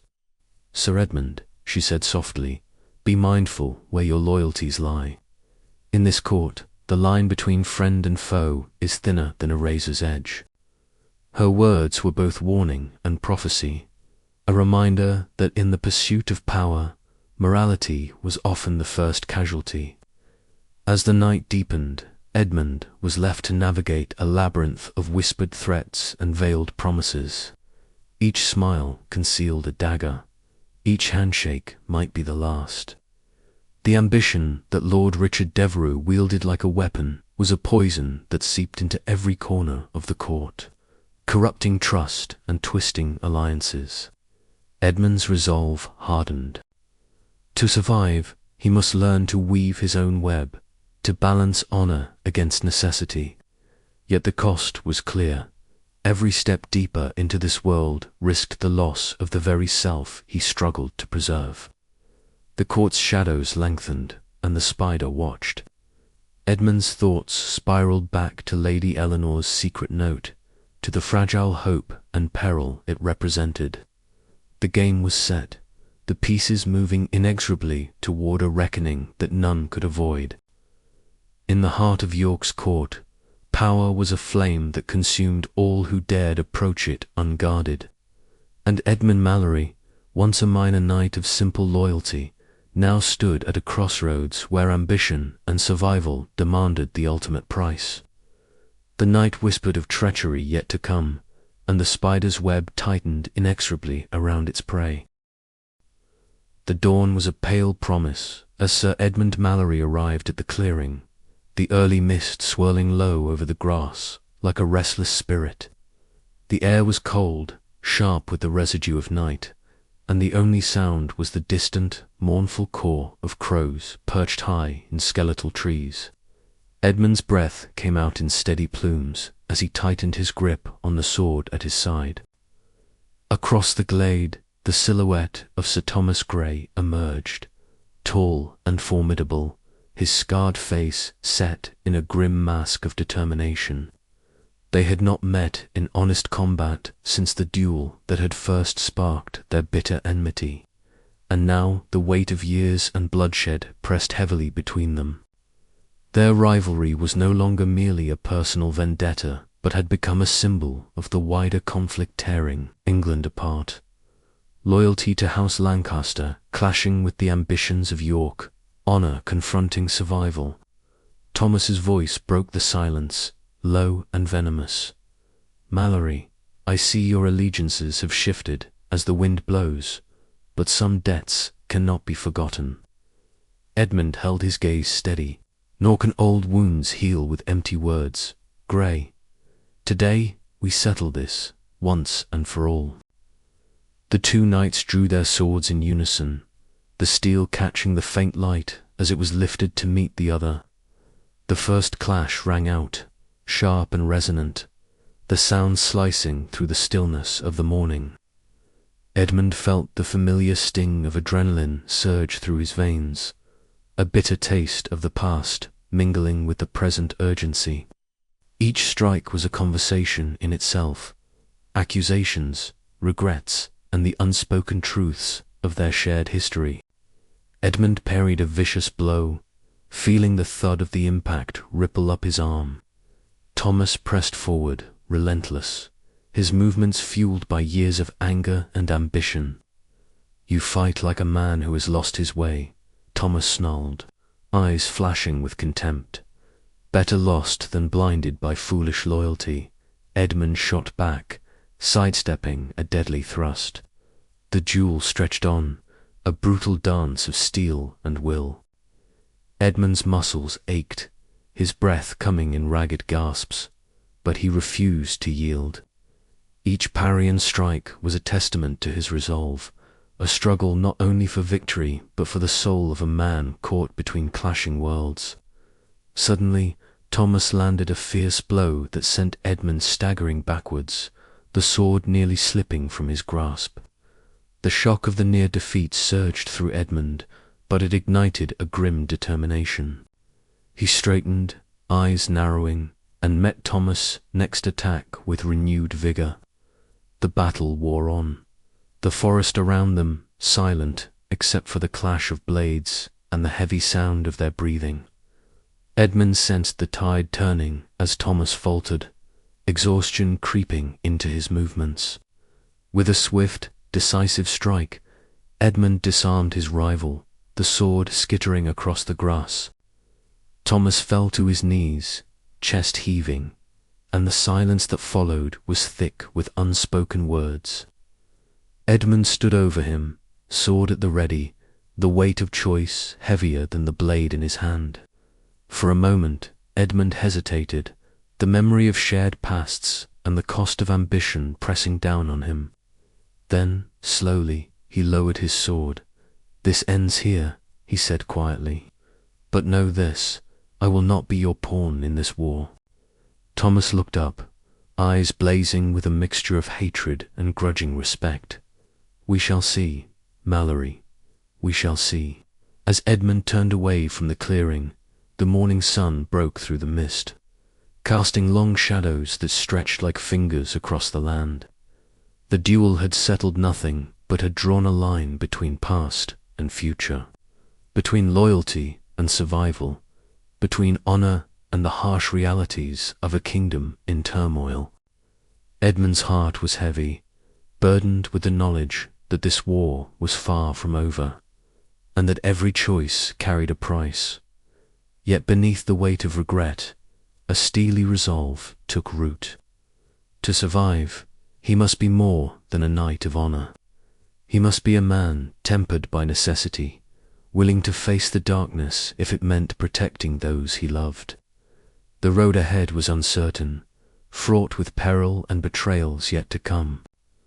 But Edmund Mallory would walk it with eyes wide open, no longer the idealistic knight of his youth, but a pragmatic survivor hardened by the fires of war. And as the echoes of the duel faded into the morning air, the question lingered in a land ruled by ambition and blood. Could a man like Edmund still find a place for honor?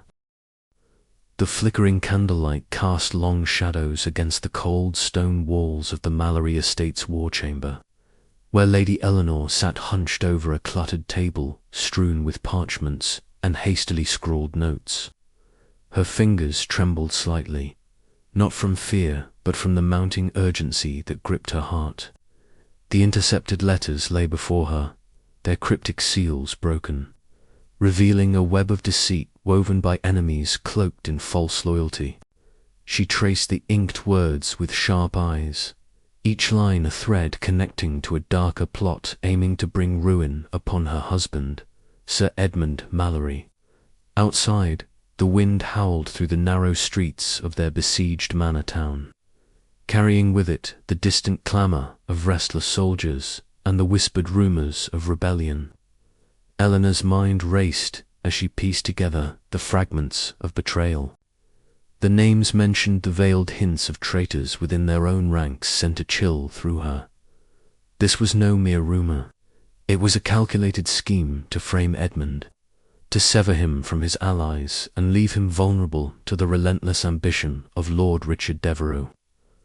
"We must act swiftly," she murmured to herself, her voice steady despite the turmoil within. She knew that to confront this threat openly would be to invite immediate retaliation, yet inaction would be their downfall. Her political acumen, honed through years of navigating the treacherous waters of court intrigue, now became their greatest weapon. Meanwhile, Sir Edmund stood in the shadowed courtyard just beyond the hall, his stature resolute but his eyes clouded with the weight of suspicion. The air was thick with the scent of damp earth and cold iron, the remnants of a recent rain mingling with the faintest trace of burning wood from a distant hearth. Across from him, Sir Thomas Grey emerged from the darkness, his scarred face set in a grim expression that mirrored Edmund's own inner conflict.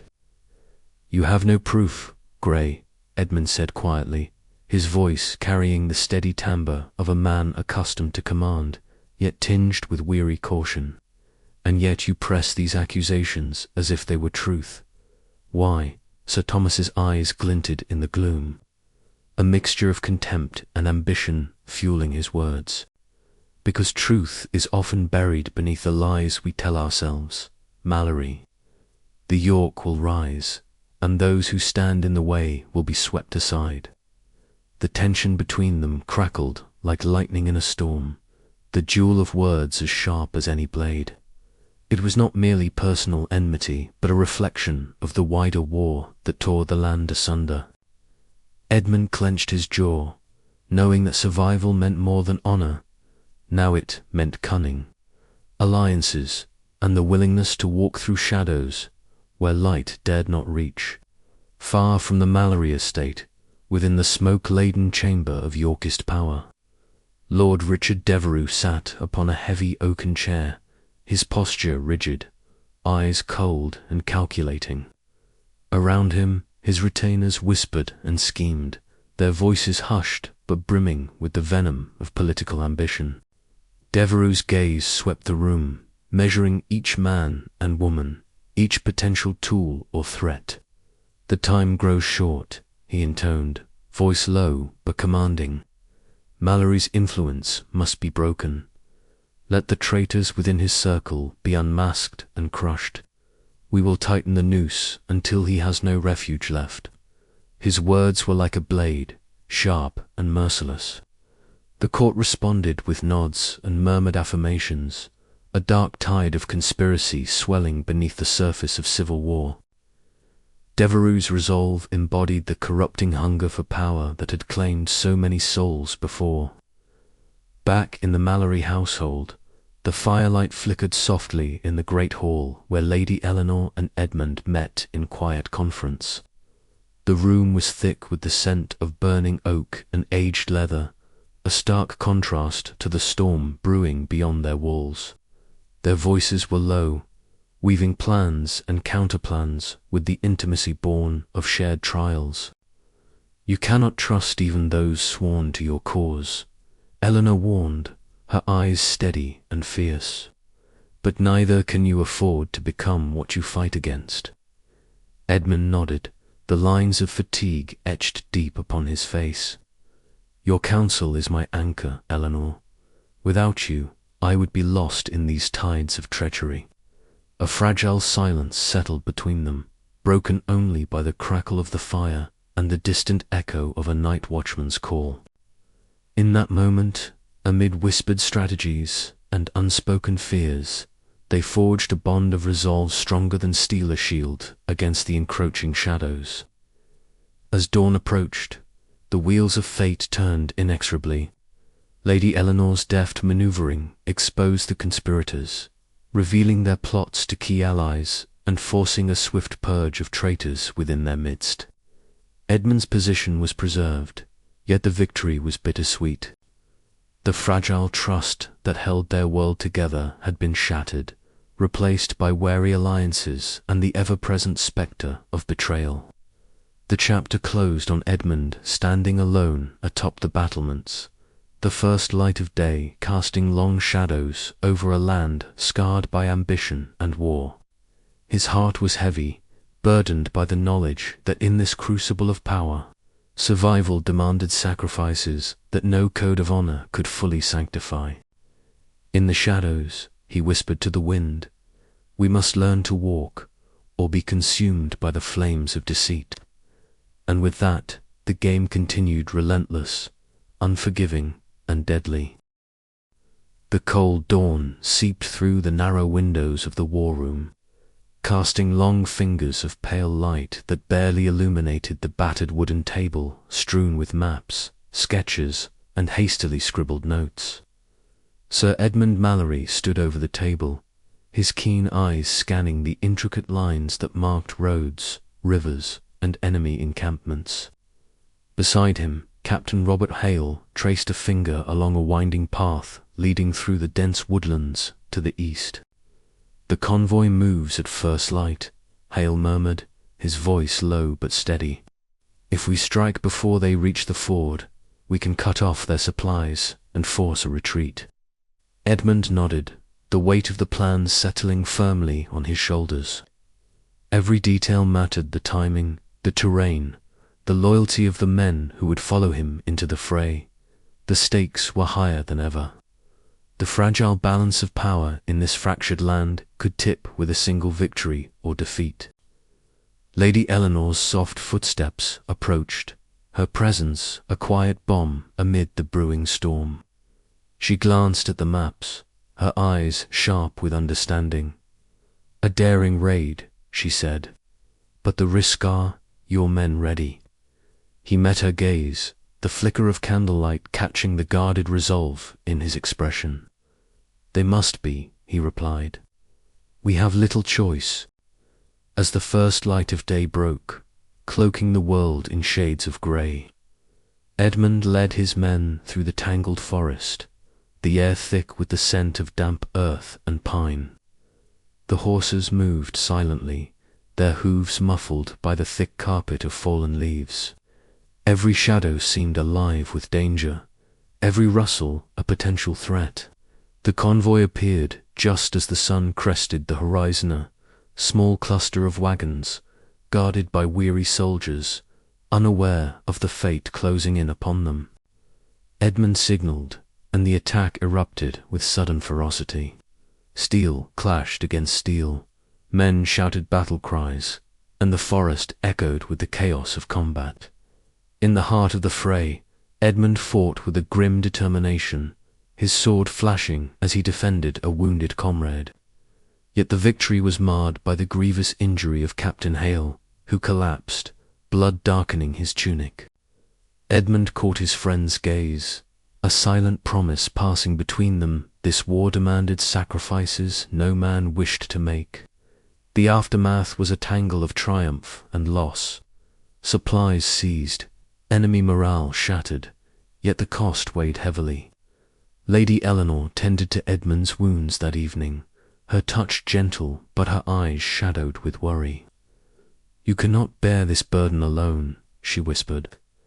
Edmund's mind raced with the shifting alliances and betrayals that marked their world. The lines between friend and foe blurred. Loyalty was a fragile thread stretched thin.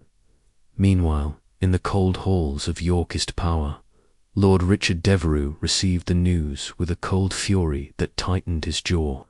His gaze fell upon Sir Thomas Grey, whose scarred face reflected the burning desire for vengeance that now consumed him. "They will pay dearly for this," Devereux declared, his voice a razor's edge. "Prepare the men.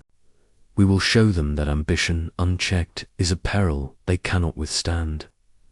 Back in the Mallory estate, Edmund stared into the dying embers of the hearth, the weight of his choices pressing down like a shroud. Survival, honour, ambition, they all wove together into a tapestry of strife from which there was no escape. "The tide is turning," he murmured to himself, but at what cost? As night deepened, the war outside their walls raged on, a relentless tempest that would test every bond, every conviction, and every soul caught within its grasp. And Edmund Mallory stood at its centre, a man transformed not by victory alone, but by the harsh truths that victory demanded. The turning tide was here. The question remained, how far would he go to ride its currents, and what would be left of him when the waters receded? The war was no longer a distant storm. It was a tempest within, and Edmund had only just begun to navigate its ruthless depths. The chamber was thick with the scent of burning wax and damp stone. Lord Richard Devereux stood motionless, his eyes sharp and cold beneath heavy brows as he surveyed the sprawling map before him. Markers in deep crimson and sable ink dotted the parchment, each symbol a fragment of a larger design, a design to seize complete control over the fractured Yorkist forces and crush the remnants of Lancaster opposition. Around him, his closest counsellors whispered urgently, their voices low and tense. Richard's gaze flicked up briefly, his voice a low rasp that cut through the murmurs. No hesitation now. The time for mercy passed with the fall of Tewkesbury. Power demands sacrifices, and loyalty alone will not secure the crown. He tapped a marker on the map, indicating a loyal Yorkist house whose allegiance had begun to waver. The cost of bringing them to heel, Richard knew, would be steep. But the thirst for power was a fire that demanded fuel, and he would not be denied. Far from the cold strategy of York's stronghold in the Mallory estate, Lady Eleanor paced the dimly lit chamber. The flickering candlelight cast elongated shadows on the walls, mirroring the growing unease that gripped her heart. Her hands trembled slightly as she unfolded a folded parchment, intercepted correspondence. She had managed to seize and conceal. "Edmund," she whispered urgently, her voice trembling with a mixture of fear and resolve. "Lord Richard moves faster than we imagined. His ambitions are darker than mere conquest. He's willing to betray his own allies to secure his claim." Sir Edmund Mallory stood by the hearth, the firelight dancing across his weathered features.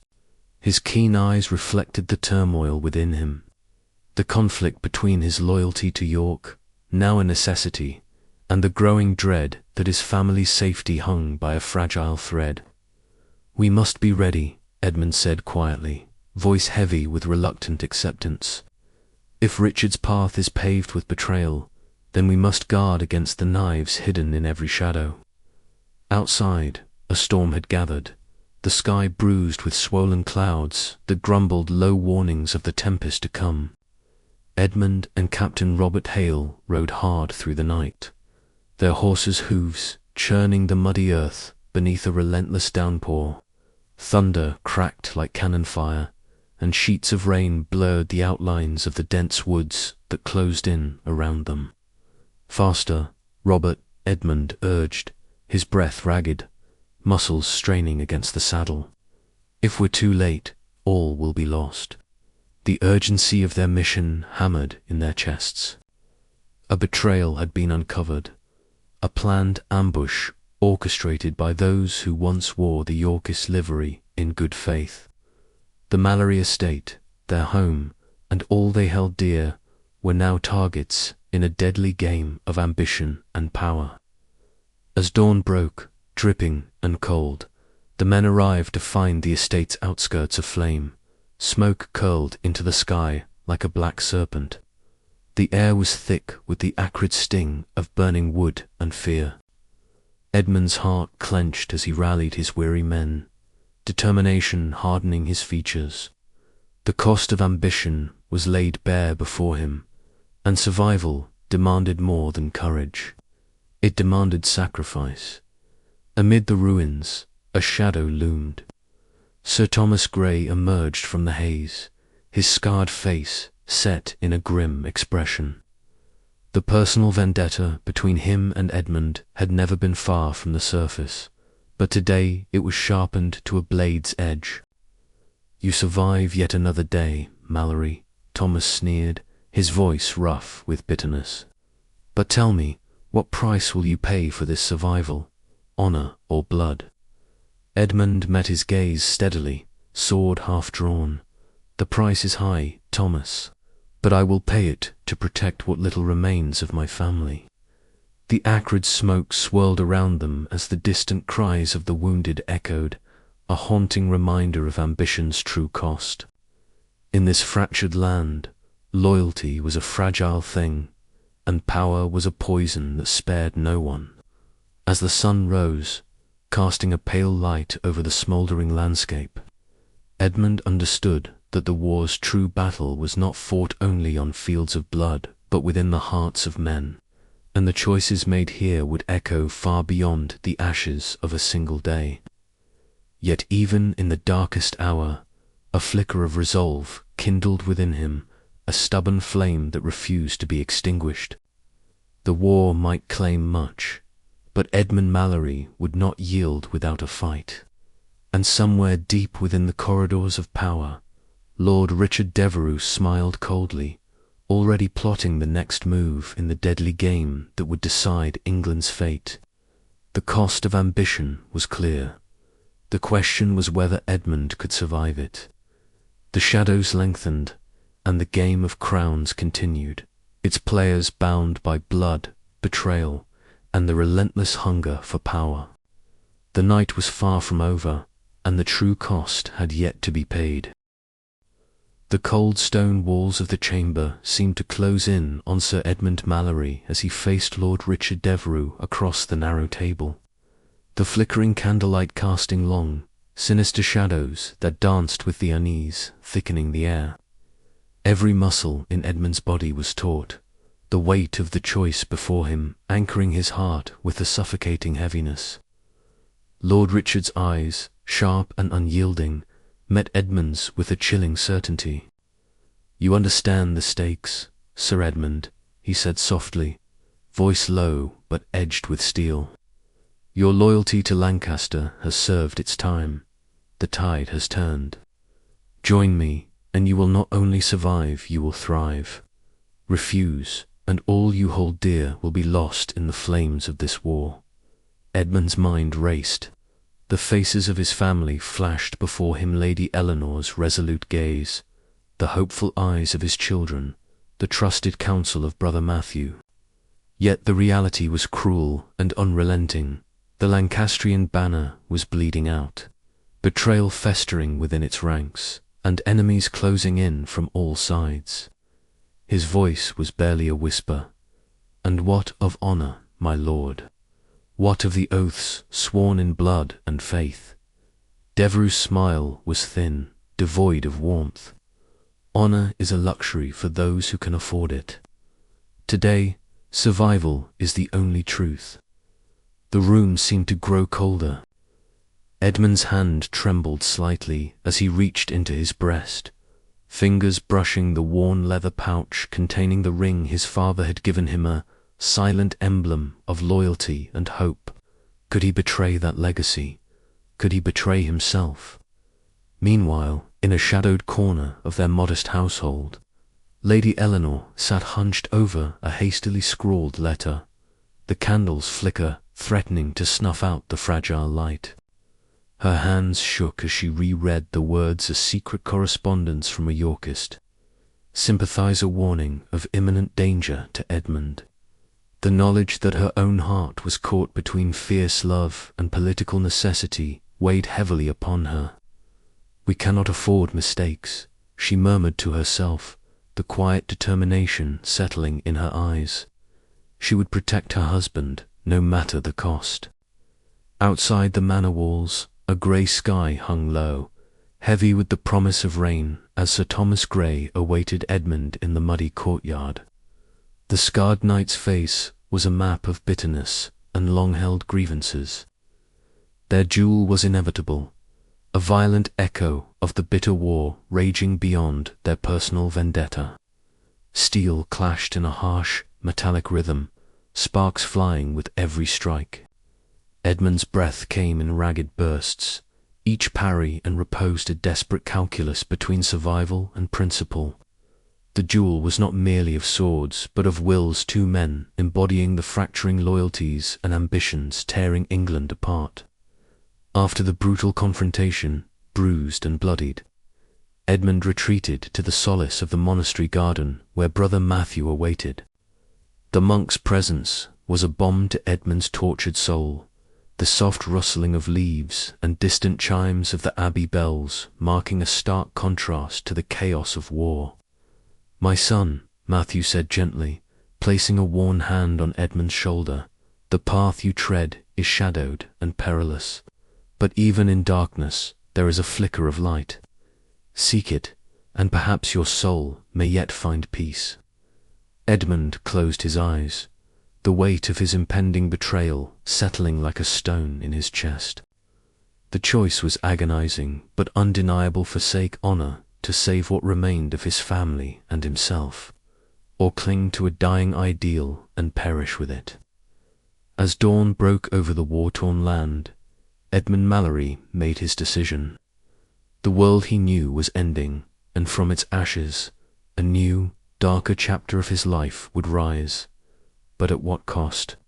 He steeled himself, the echo of Devereux's words lingering, "Survival is the only truth." And with that, he crossed the irrevocable edge of betrayal. Yet, even as he stepped into the shadows of a tainted allegiance, a silent question gnawed at his heart: could he ever reclaim the honor he was about to lose, or was it forever sacrificed on the altar of survival? The war continued outside, merciless and unyielding, but within Edmund a storm raged, fiercer still. The choices made in the crucible of betrayal would shape not only his fate, but the fate of all who dared to dream of peace in a land consumed by fire. The die was cast, the edge of betrayal sharp and unforgiving, cutting deep into the soul of a knight who once believed in honor above all. The night stretched on, heavy with the silence of unspoken regrets, and the uncertain dawn awaited. The air hung heavy with the scent of smoke and ash, a choking reminder of the battle that had torn through the land and left nothing but ruin in its wake. Sir Edmund Mallory traversed the shattered fields with a slow, measured step, his boots sinking into the mud soaked with the blood of fallen men.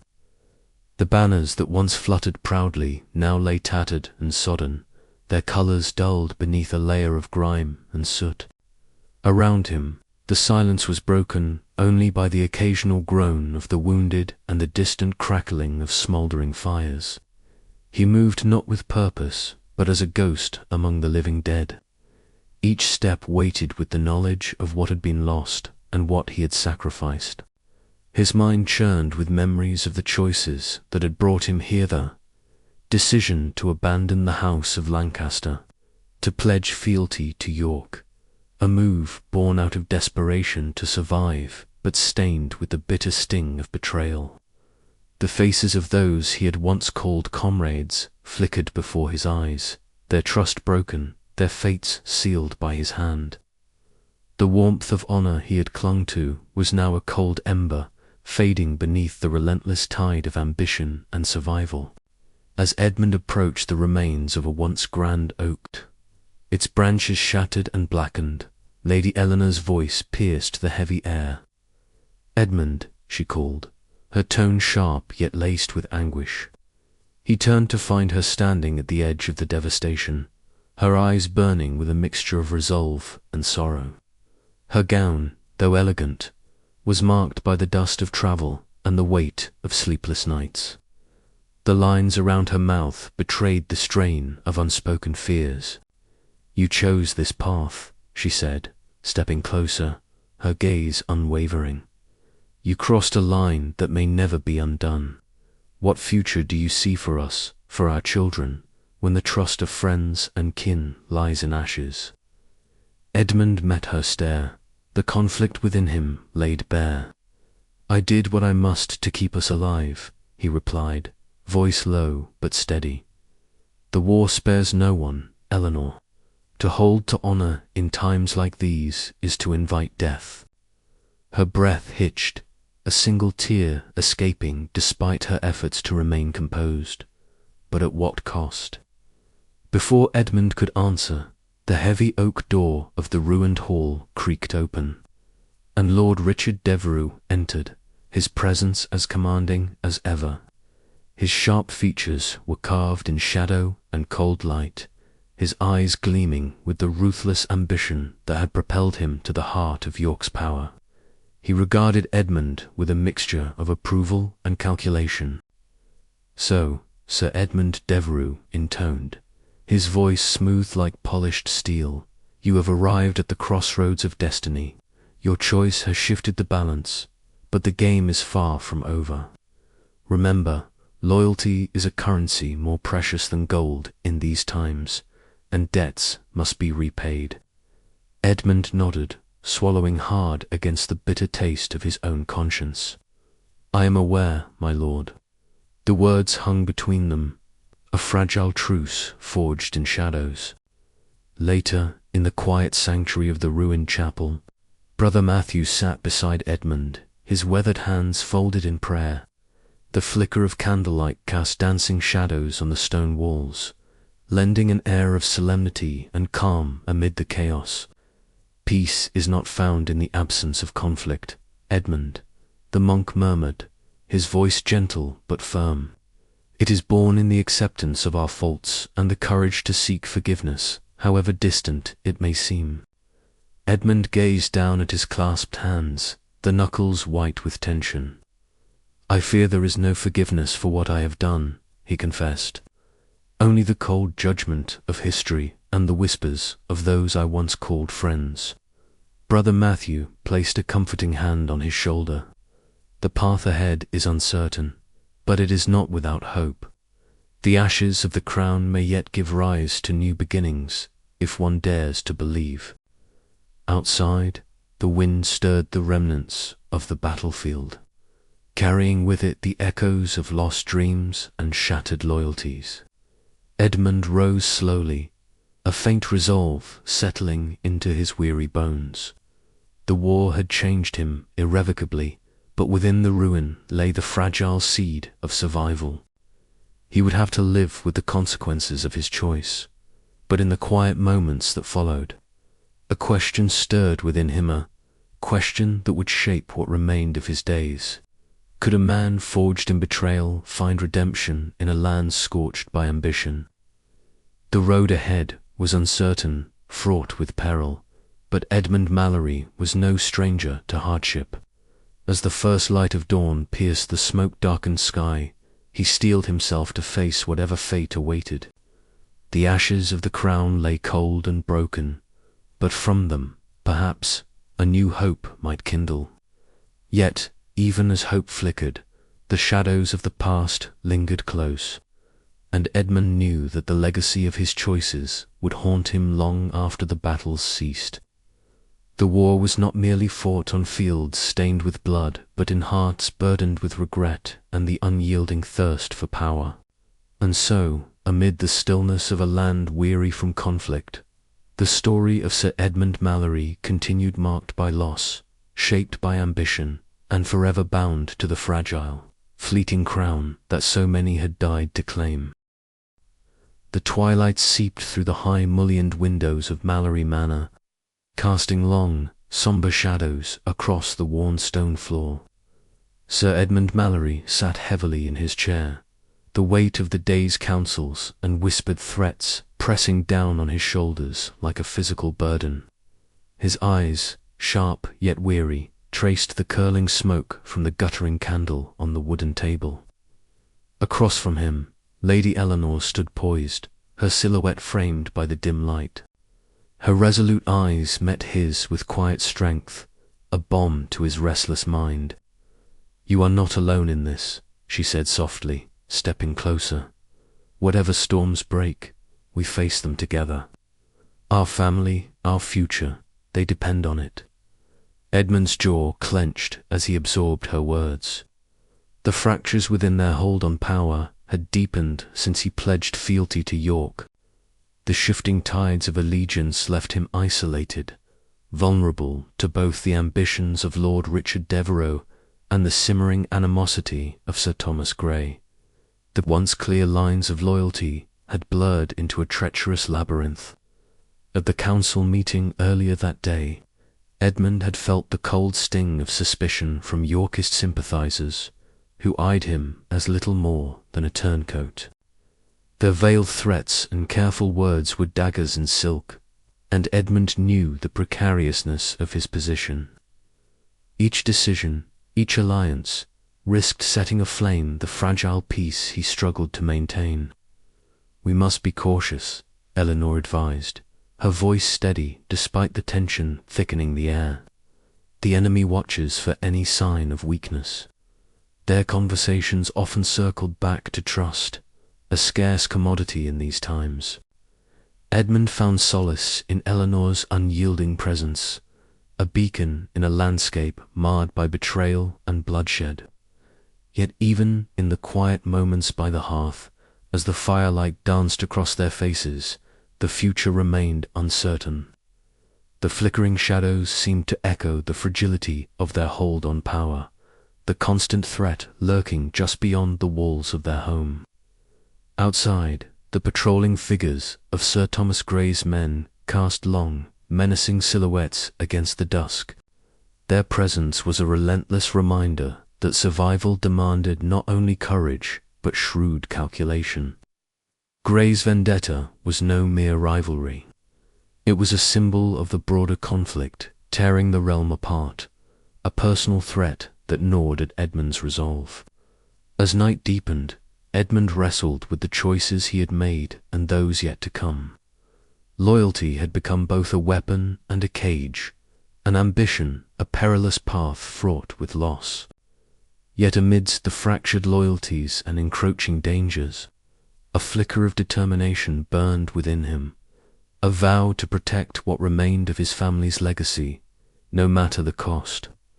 The howl of distant war horns echoed faintly, a chilling herald of battles yet to come.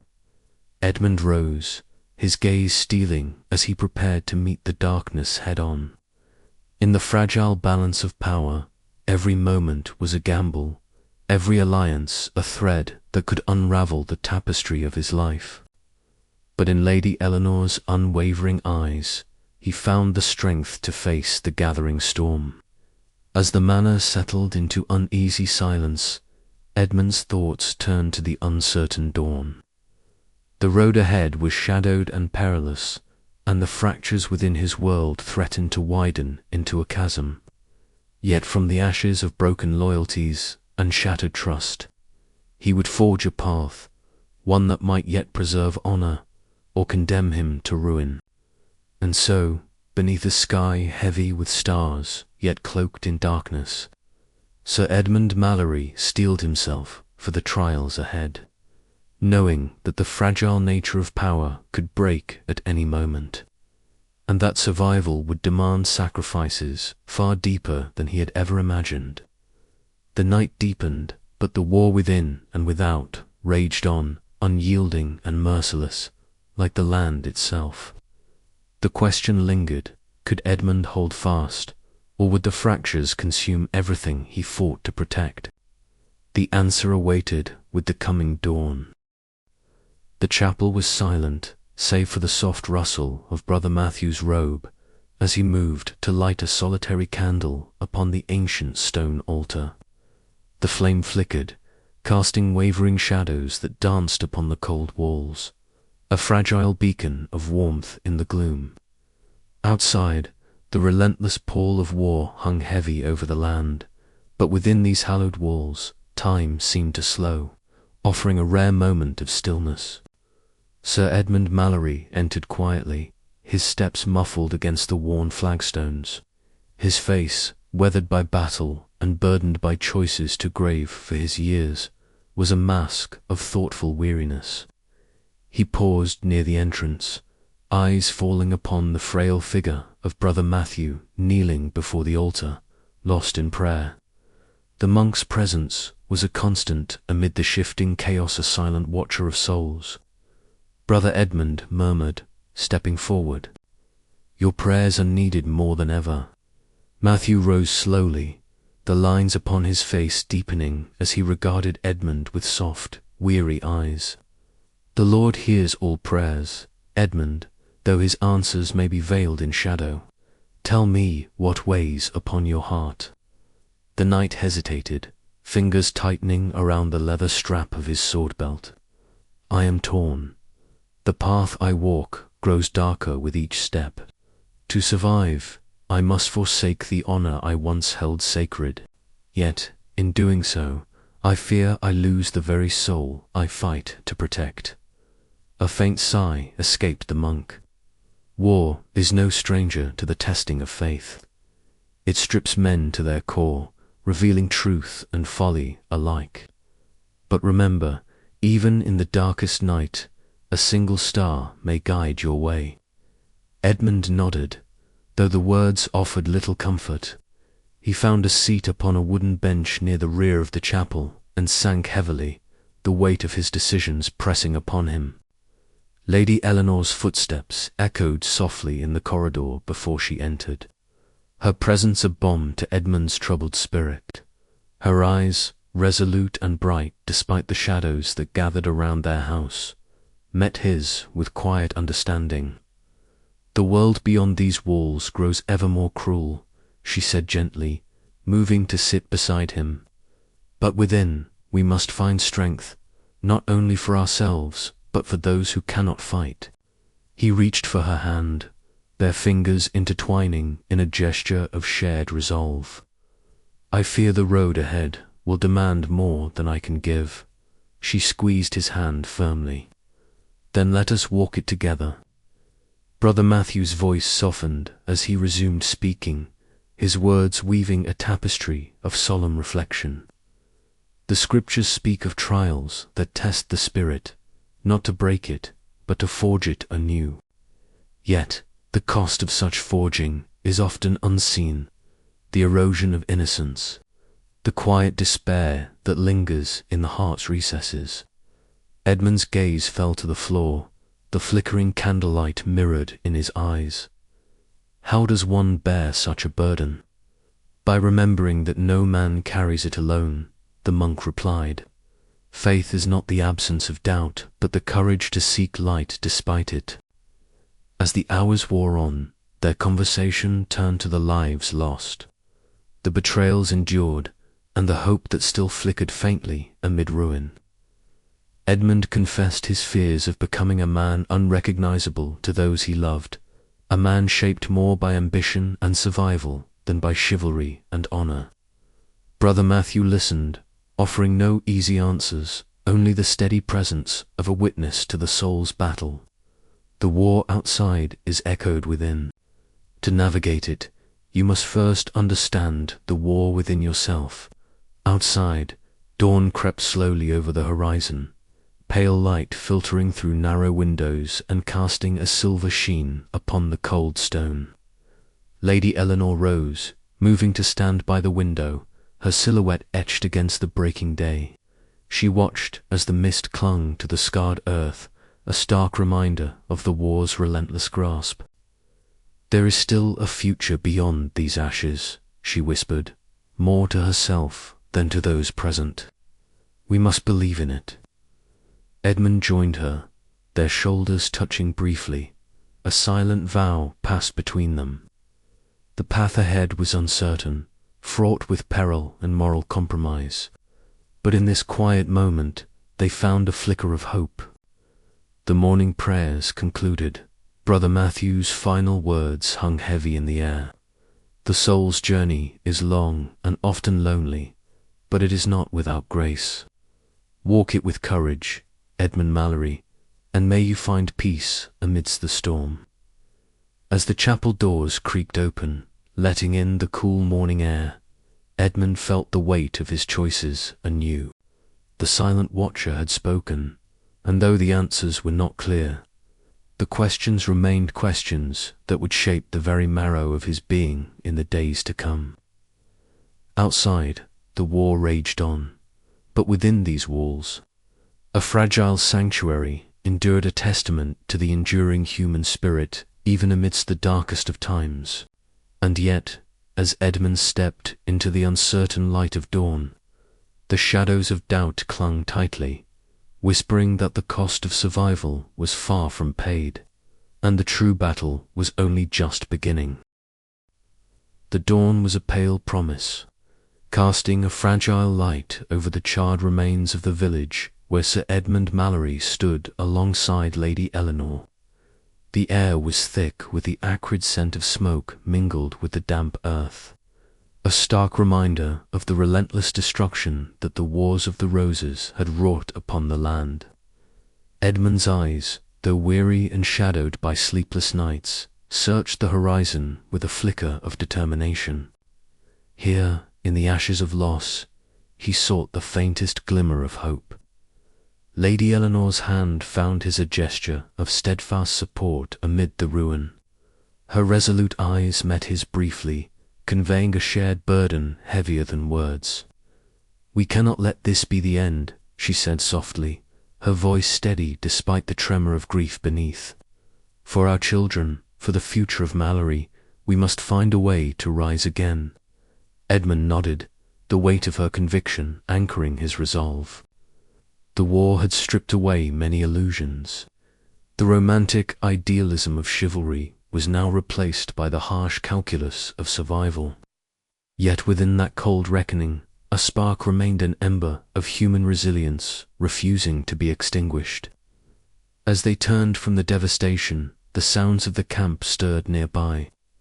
Brother Matthew was already tending to the wounded, his presence a balm amid the chaos.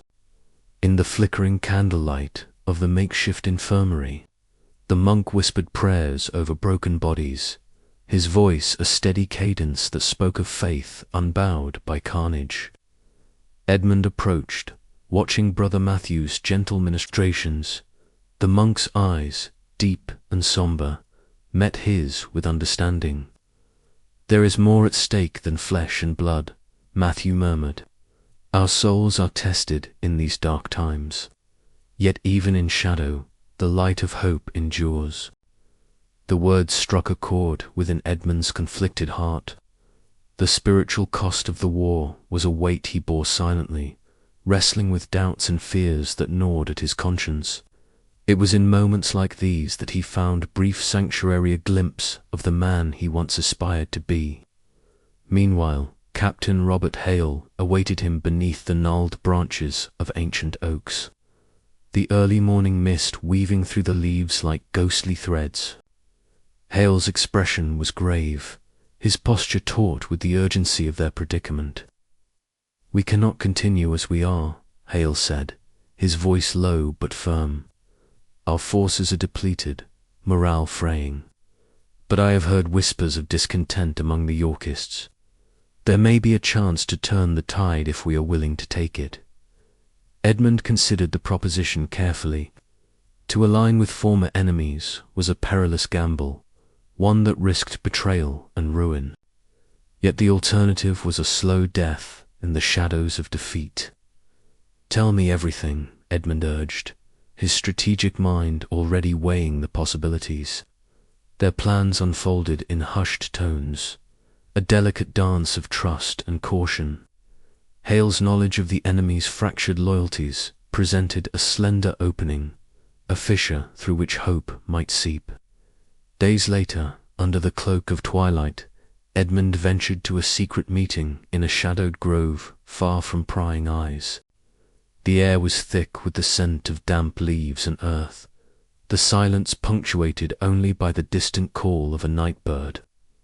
Here he met a Yorkist emissary, a man whose sharp eyes mirrored his own wariness.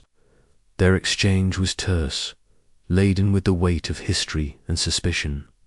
Yet beneath the barbs and guarded words lay a mutual understanding. Survival demanded alliances that transcended old enmities. "We both bleed under the banner of ambition," the emissary said quietly. "Perhaps it is time to forge a new path, one where our houses might find common ground." Edmund's heart quickened at the possibility, the fragile trust forming a lifeline in a sea of uncertainty. He knew the road ahead would be treacherous, fraught with peril and betrayal. But for the first time in many moons, there was a flicker of hope, chance to reclaim not only his family's future, but the very soul of a fractured land. Returning to camp, Edmund shared the news with Lady Eleanor and Brother Matthew, their faces reflecting the cautious optimism that now tempered their despair. The war was far from over, and the cost of this new alliance remained unknown. Yet within the crucible of conflict, human resilience had kindled a light that might yet endure. As the night deepened, Edmund stood watch beneath a canopy of stars, each one a distant beacon in the vast darkness. The path ahead was uncertain, but in that moment he embraced the fragile hope that had taken root within his weary heart. For in a world fractured by ambition and bloodshed, it was hope that would carry him forward. And so, amidst the ashes of loss and the shadows of doubt, Sir Edmund Mallory took the first step toward a future uncharted his fate, intertwined with the flickering light of a fragile alliance and the enduring strength of the human spirit. What lay beyond this fragile dawn was unknown, but Edmund was resolved, come what may, he would not surrender to despair, not yet. The war raged on, but so too did the flicker of hope. The air was thick with the acrid stench of smoke and blood as dawn crept over the embattled plain. Sir Edmund Mallory stood atop a low rise, his armour battered and smeared with grime, his breath ragged but steady. Around him, the remnants of his small force gathered, faces streaked with dirt and exhaustion, eyes wide with the grim determination that comes only in the face of death. The horizon was a jagged line of smoke and shadow, where the forces of House York surged forward like a relentless tide. The clash of steel, the roar of war cries, and the sharp crack of arrows filled the morning air, a brutal symphony to which Edmund's heart beat in time. "Hold the line," Edmund called out, voice hoarse but commanding. His men tightened their grip on their weapons, rallying to the standard despite the fear gnawing at their souls. Captain Robert Hale, stalwart and unyielding, positioned the archers with precision, his eyes scanning the advancing enemy for weak points. "Steady now, let them come to us." The ground trembled beneath the pounding hooves of Yorkist cavalry, led by the ominous figure of Sir Thomas Grey. The rival knight's scarred visage was unmistakable, his cold eyes locking with Edmund's in a moment that seemed to freeze time itself. There was no love lost between the two, only a bitter history etched in blood and broken oaths. Yet beneath the hatred lay a grudging respect, forged in the crucible of countless battles and personal duels. As the Yorkist forces charged, Edmund's sword rose in defiance. Steel met steel with a ringing clang that echoed across the field. The battle was a maelstrom of violence, banners torn, shields shattered, cries of pain and rage intermingling. Edmund fought not just for victory, but for survival, for the fragile hope of a future beyond this hellscape. In the command tent, Lady Eleanor Mallory moved with quiet grace, her hands deftly tending to the wounded who had been brought from the front lines. Her eyes, sharp and resolute, betrayed the heavy burden she bore. She had counseled Edmund since the war began, her political acumen and compassion a beacon in the encroaching darkness. "We must hold," she insisted softly to the men around her, "for if we fall here, all is lost." The battle raged without mercy, each side taking and giving pain in equal measure. Edmund's strategic mind worked feverishly, anticipating Grey's maneuvers and countering with calculated precision. His leadership was the fulcrum on which the fate of those present balanced precariously. Hours passed, like moments, the sun rising high to scorch the battered earth. The toll was evident. Fallen comrades strewn in the mud, the once vibrant colours of their livery dulled by grime and blood. Yet still, Edmund's men held still, hope flickered amid the ruin. As dusk approached, the clamour of battle waned, replaced by the eerie silence that follows carnage. Edmund stood alone atop the ridge, the weight of the day pressing down upon his shoulders. The horizon glowed faintly, a smouldering testament to the devastation wrought. His heart ached for the lives lost, for the innocence shattered by ambition's cruel hand. But within that sorrow burned a stubborn flame, a resolve to endure, to rebuild from the ashes.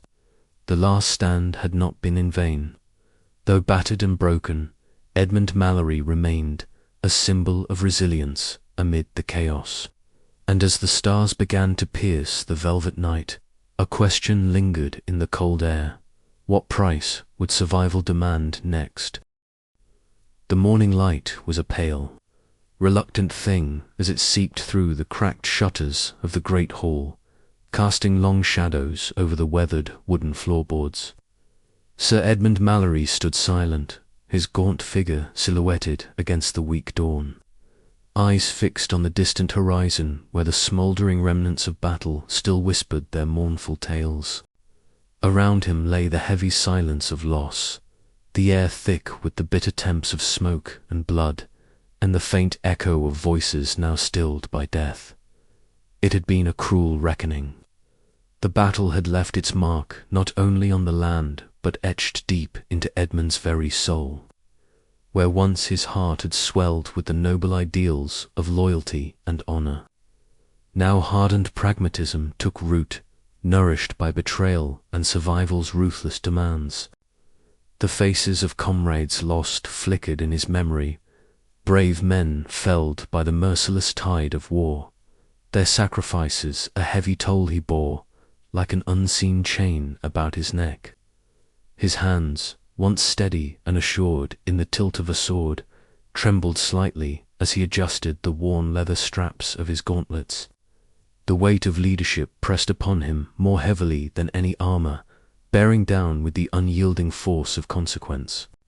Behind him, the heavy oaken door creaked open, and Lady Eleanor entered quietly, her footsteps soft but purposeful, her eyes sharp and unwavering despite the fatigue that shadowed them, met Edmund's with a mixture of empathy and steel.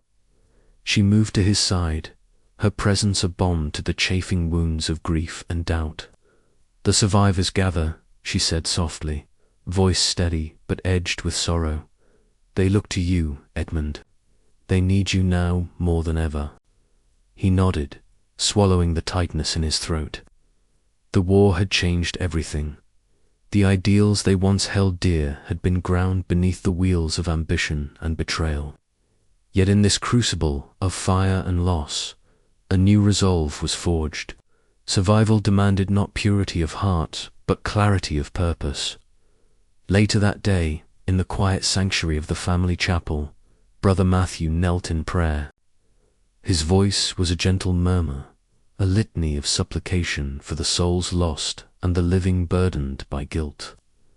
Edmund joined him, the weight of his sins pressing down as heavily as the stone vaults overhead.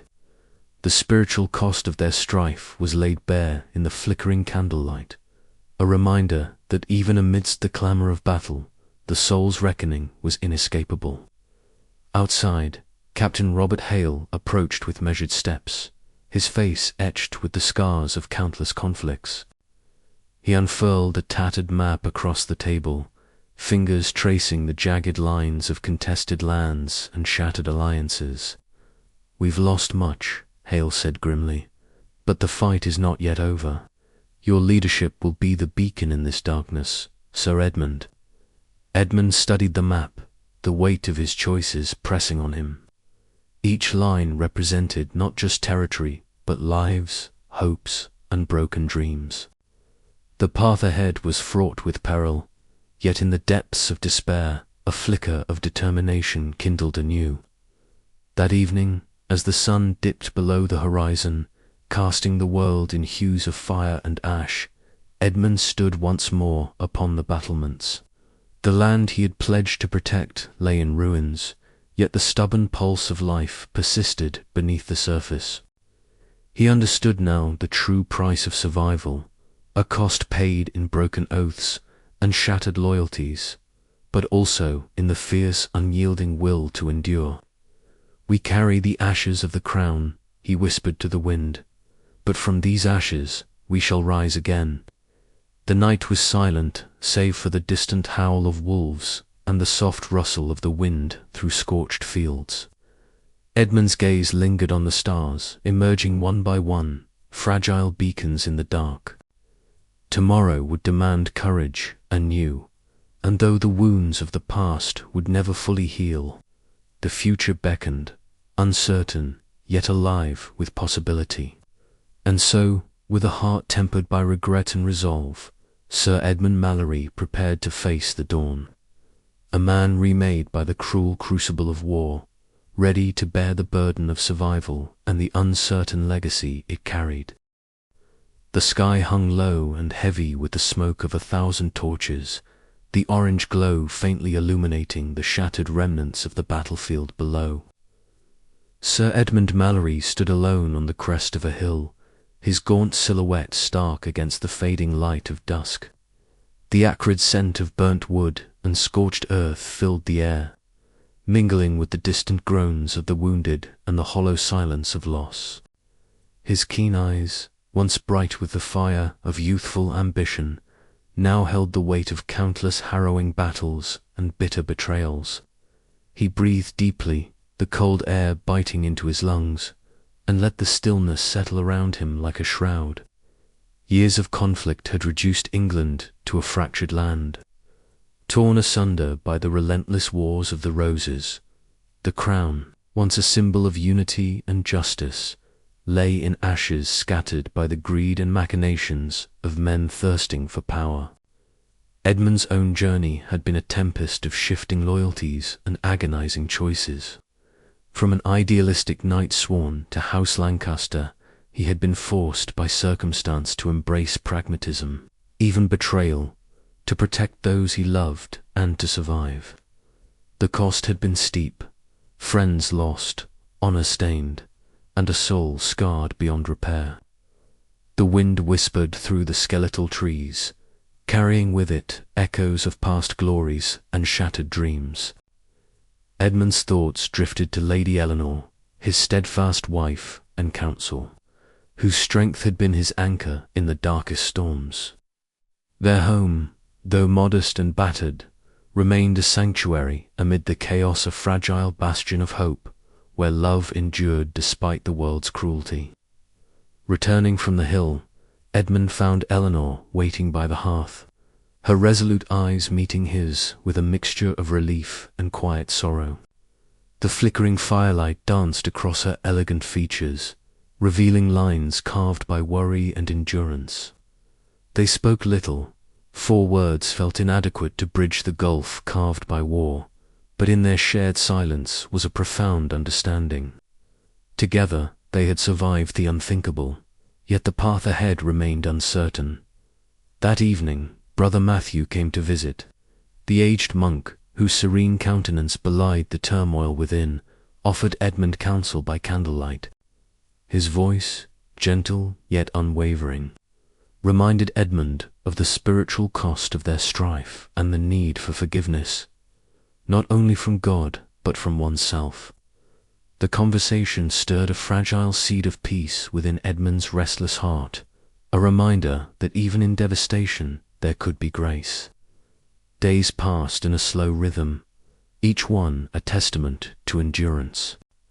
Edmund often found himself gazing upon the faded family crest hanging in the great hall, a battered shield emblazoned with the Mallory insignia, its colours dulled and edges worn. It was a symbol of a lineage tested by ambition and survival, emblematic of the fragile legacy now entrusted to him. He understood that rebuilding would require more than sword and strategy. It demanded humility, resilience, and the courage to forge a new path from the ruins. As the sun rose on a cold, quiet morning, Edmund stood once more on the threshold of his home, the weight of the past pressing upon him, yet tempered by a cautious hope. The road ahead was uncertain, marked by the shadows of what had been lost and the promise of what might still be reclaimed. In that moment, amidst the ashes of the crown, Sir Edmund Mallory embraced his transformed self not as a knight defined by glory or ambition, but as a man shaped by survival, love, and the enduring quest for peace. And as the first light of dawn broke through the lingering mist, a whisper of possibility stirred in the air, beckoning him forward into a future yet unwritten. The war was over, but the legacy of its ashes had only just begun. The legacy of ambition and war had left Edmund forever changed. Yet, within the ruins of his former world, he found a quiet strength, a resilience born not of power, but of the hard-won wisdom that true survival demanded sacrifice, reflection, and an unyielding hope for redemption. The crown might lie in ashes, but from those ashes, new beginnings could still be forged.